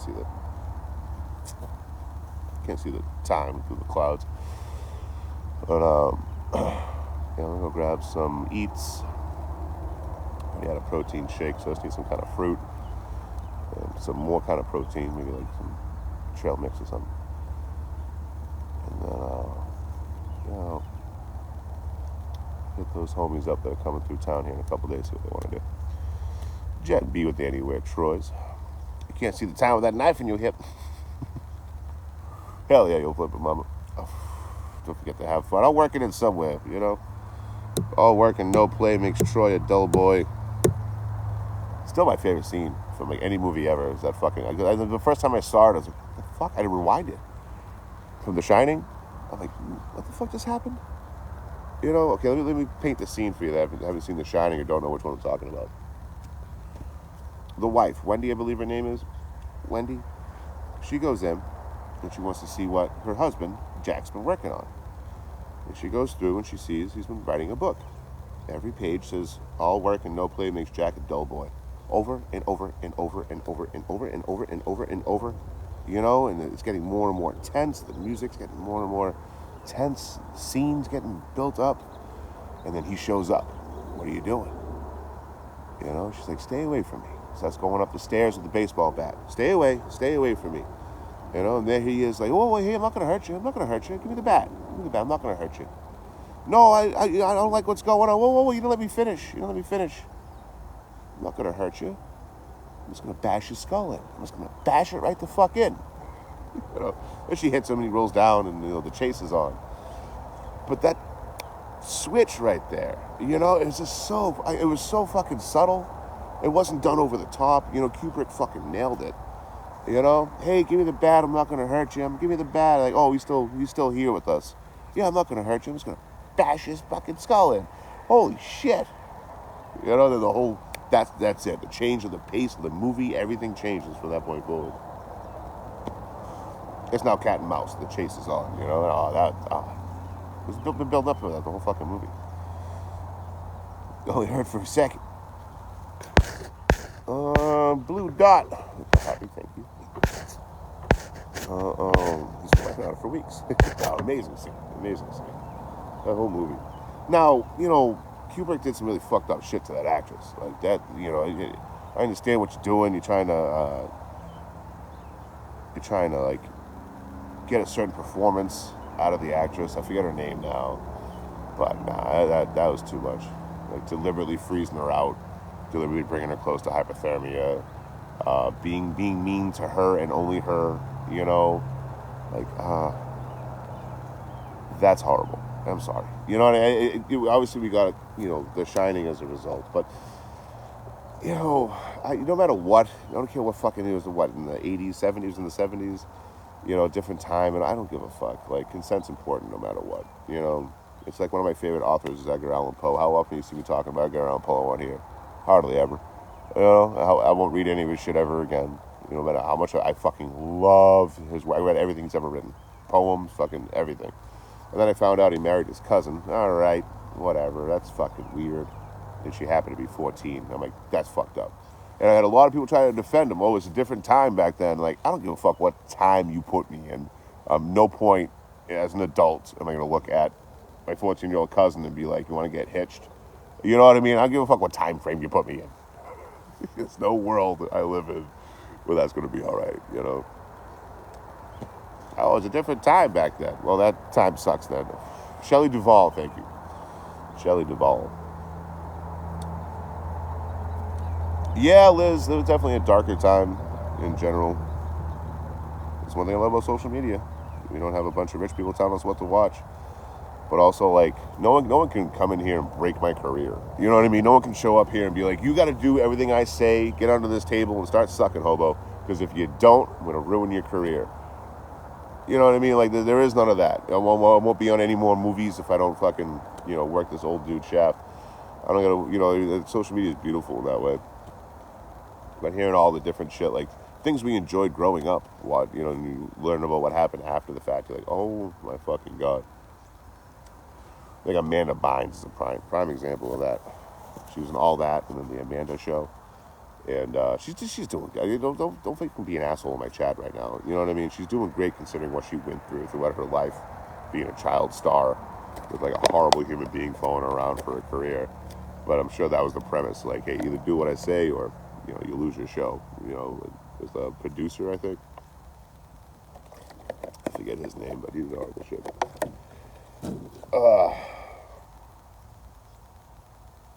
And there's all that. Even cartoons. Jenny back to herself. Fuck yeah. Ren and Stimpy. They're my favorite shit growing up. I loved Ren and Stimpy. If you love Ren and Stimpy, get out of the live right now. I'm about to ruin it. I fucking love Ren and Stimpy. Like I fucking, it was like perfect. It was just like insane in the best possible way. It was like our generation's Rick and Morty. Which, even Rick and Morty, that guy would kind of be a fucking horrible human being. Kind of the same vein. Like, what the fuck? Like, you give these people a little bit of money and all of a sudden they're doing weird shit. I guess we're always going to find out who someone really is, The mask will eventually slip. But the creator for Ren and Stimpy, not once but twice, went to people that were under 18 and was like, getting them ready for when they turned 18. Like, motherfucker. And on top of that, he crowdfunds more episodes. Like 10 years ago, 15 years ago, he crowdfunded a whole bunch of new episodes and never made them. That's a minor thing compared to the major thing he was doing with those two women at a very young age. But, still icing on the cake. What the fuck? I can't even enjoy anything anymore because I gotta look at who fucking made it. You know, and yeah, there's a part of me that would love to take the easy road and separate the art from the artist. But you can't. You fucking can't. You know, that ruins it for me. I can't read Edgar Allan Poe anymore. You fucking, oh, his 14-year-old cousin? I'm not reading that shit anymore. I don't even fucking talk about it anymore. I'm talking about it like this. You know, Ren and Stimpy, love to go back and watch all the old episodes. I'm not supporting that in any which way, shape, or form. What the fuck he did twice. Get out of here. Social media-wise, I do love when motherfuckers get called out. You know, who was on live yesterday? What's his name? Not Onion. Or something like that. Onision. Onision was on live on TikTok yesterday. And he had 35 to 40 people the whole live. No one even watched. Trying to, I don't know, it sounded like AI music. You know, he's trying to pimp that out of some book that no one's ever going to read that he wrote. But the entire chat was, he had 2 fans in there, and the rest were people calling him out for all the horrible shit he's done. I'm like, oh, fuck yeah, we got to wear that shit. Hell yeah. You know? The internet's forever. You can't hide from that shit. Back in the day, like, we wouldn't, like, I didn't learn about that thing about the Ren and Stimpy guy or Edgar Allan Poe until I was well into adulthood. Like, I want to say over 30 for both. You know? It just wasn't common knowledge at all. You know, you got to think, man, I'm old enough to live in a pre-internet kind of society. we didn't know everything. You know, you got to hope you can find a book on it.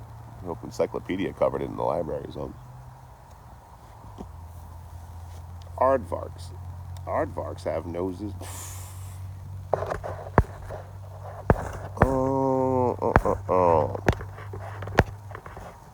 Using time on the earth to support good. Fuck yeah, man.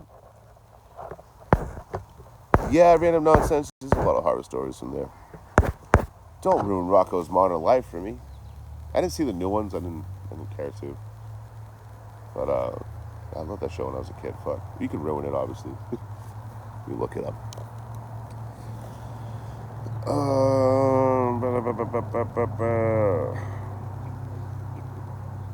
I gotta get going here. For Rocko's Modern Life 2? Fucking Christ.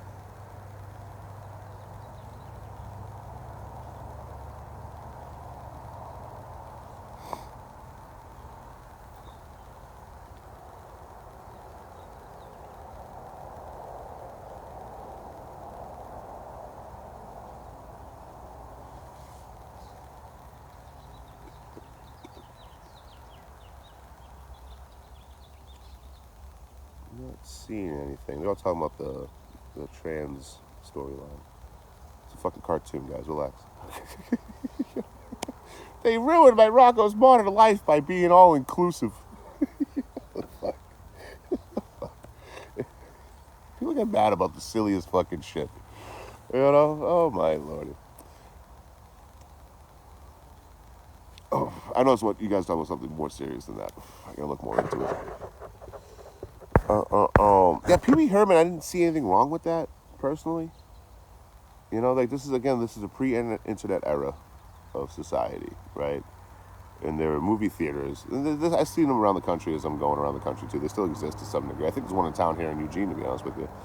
But there was, like, 2 different kinds of movie theaters for, like, adult movies. There was one where you go into, like, a booth. You fucking pay for the booth, and you fucking do your thing in there. And they hopefully clean it up in between. And then there was another one where it's just played on a big screen like a movie theater, you know? So that was the point of those, as far as I understand. I've never fucking been to one, but you go to a fucking movie theater to watch, like, you know, an adult flick. I was like, what's not the fucking point of going to those? You know? I don't know. I never get the point of even wanting to go to one anyway, but especially when you're fucking rich and famous, can't you just buy the movie and put it in your fucking house? I don't know, maybe it's like a foyer or something. But, yeah, they bagged him for that. And it's like, wasn't everyone in the theater doing that, though? I'm pretty sure he was not the only one. They probably just grabbed him because he was famous. But then again, on the same note, if you're making kids movies and shows, you should probably be smart about how you conduct yourself in public. You know what I mean? Like, you probably shouldn't have someone like that making fucking kids shows anyway, right? So yeah, I see the point there, for sure. Again, you know, it does seem like, you know, it sucks that he was the only one bagged and shit like that. And he never really had a revival in his career. He did some adult stuff. He was in like Cheech and Chong. He was in the movie Blow. You know, he did some stuff, but he was never A-list again after that. Even look at Winona Ryder. All it took for her to get fucked up was one, not like playing ball with the old creepy people in the industry. But yeah, they got her for shoplifting. That ruined her whole career. For stealing something. She stole like a fucking pair of shoes or a dress or something. That's it. Ruined her whole career. We didn't see her again until way later. You know, until Stranger Things came back. When Stranger Things came around, then she came back. That's like a 15, 20 year fucking hit to your career for fucking stealing shoes. I don't know.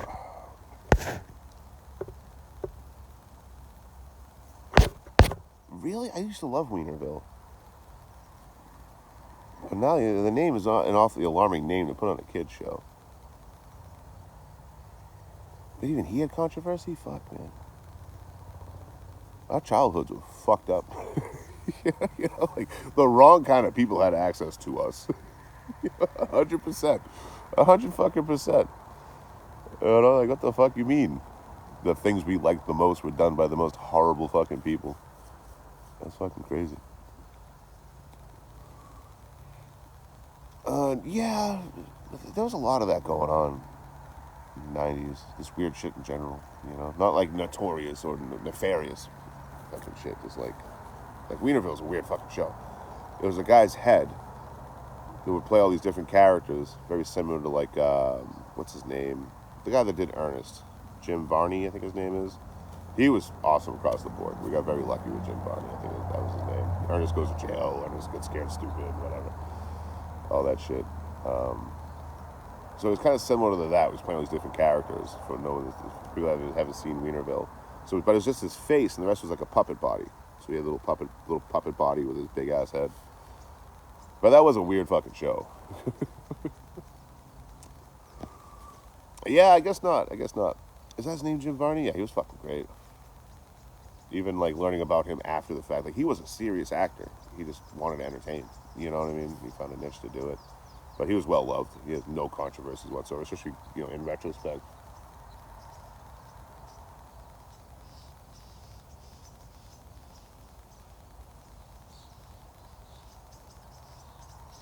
Sounds like a snake. Ugh. I don't mind. I'm trying to get proximity. Ugh. I don't see shit. Whatever it is gone.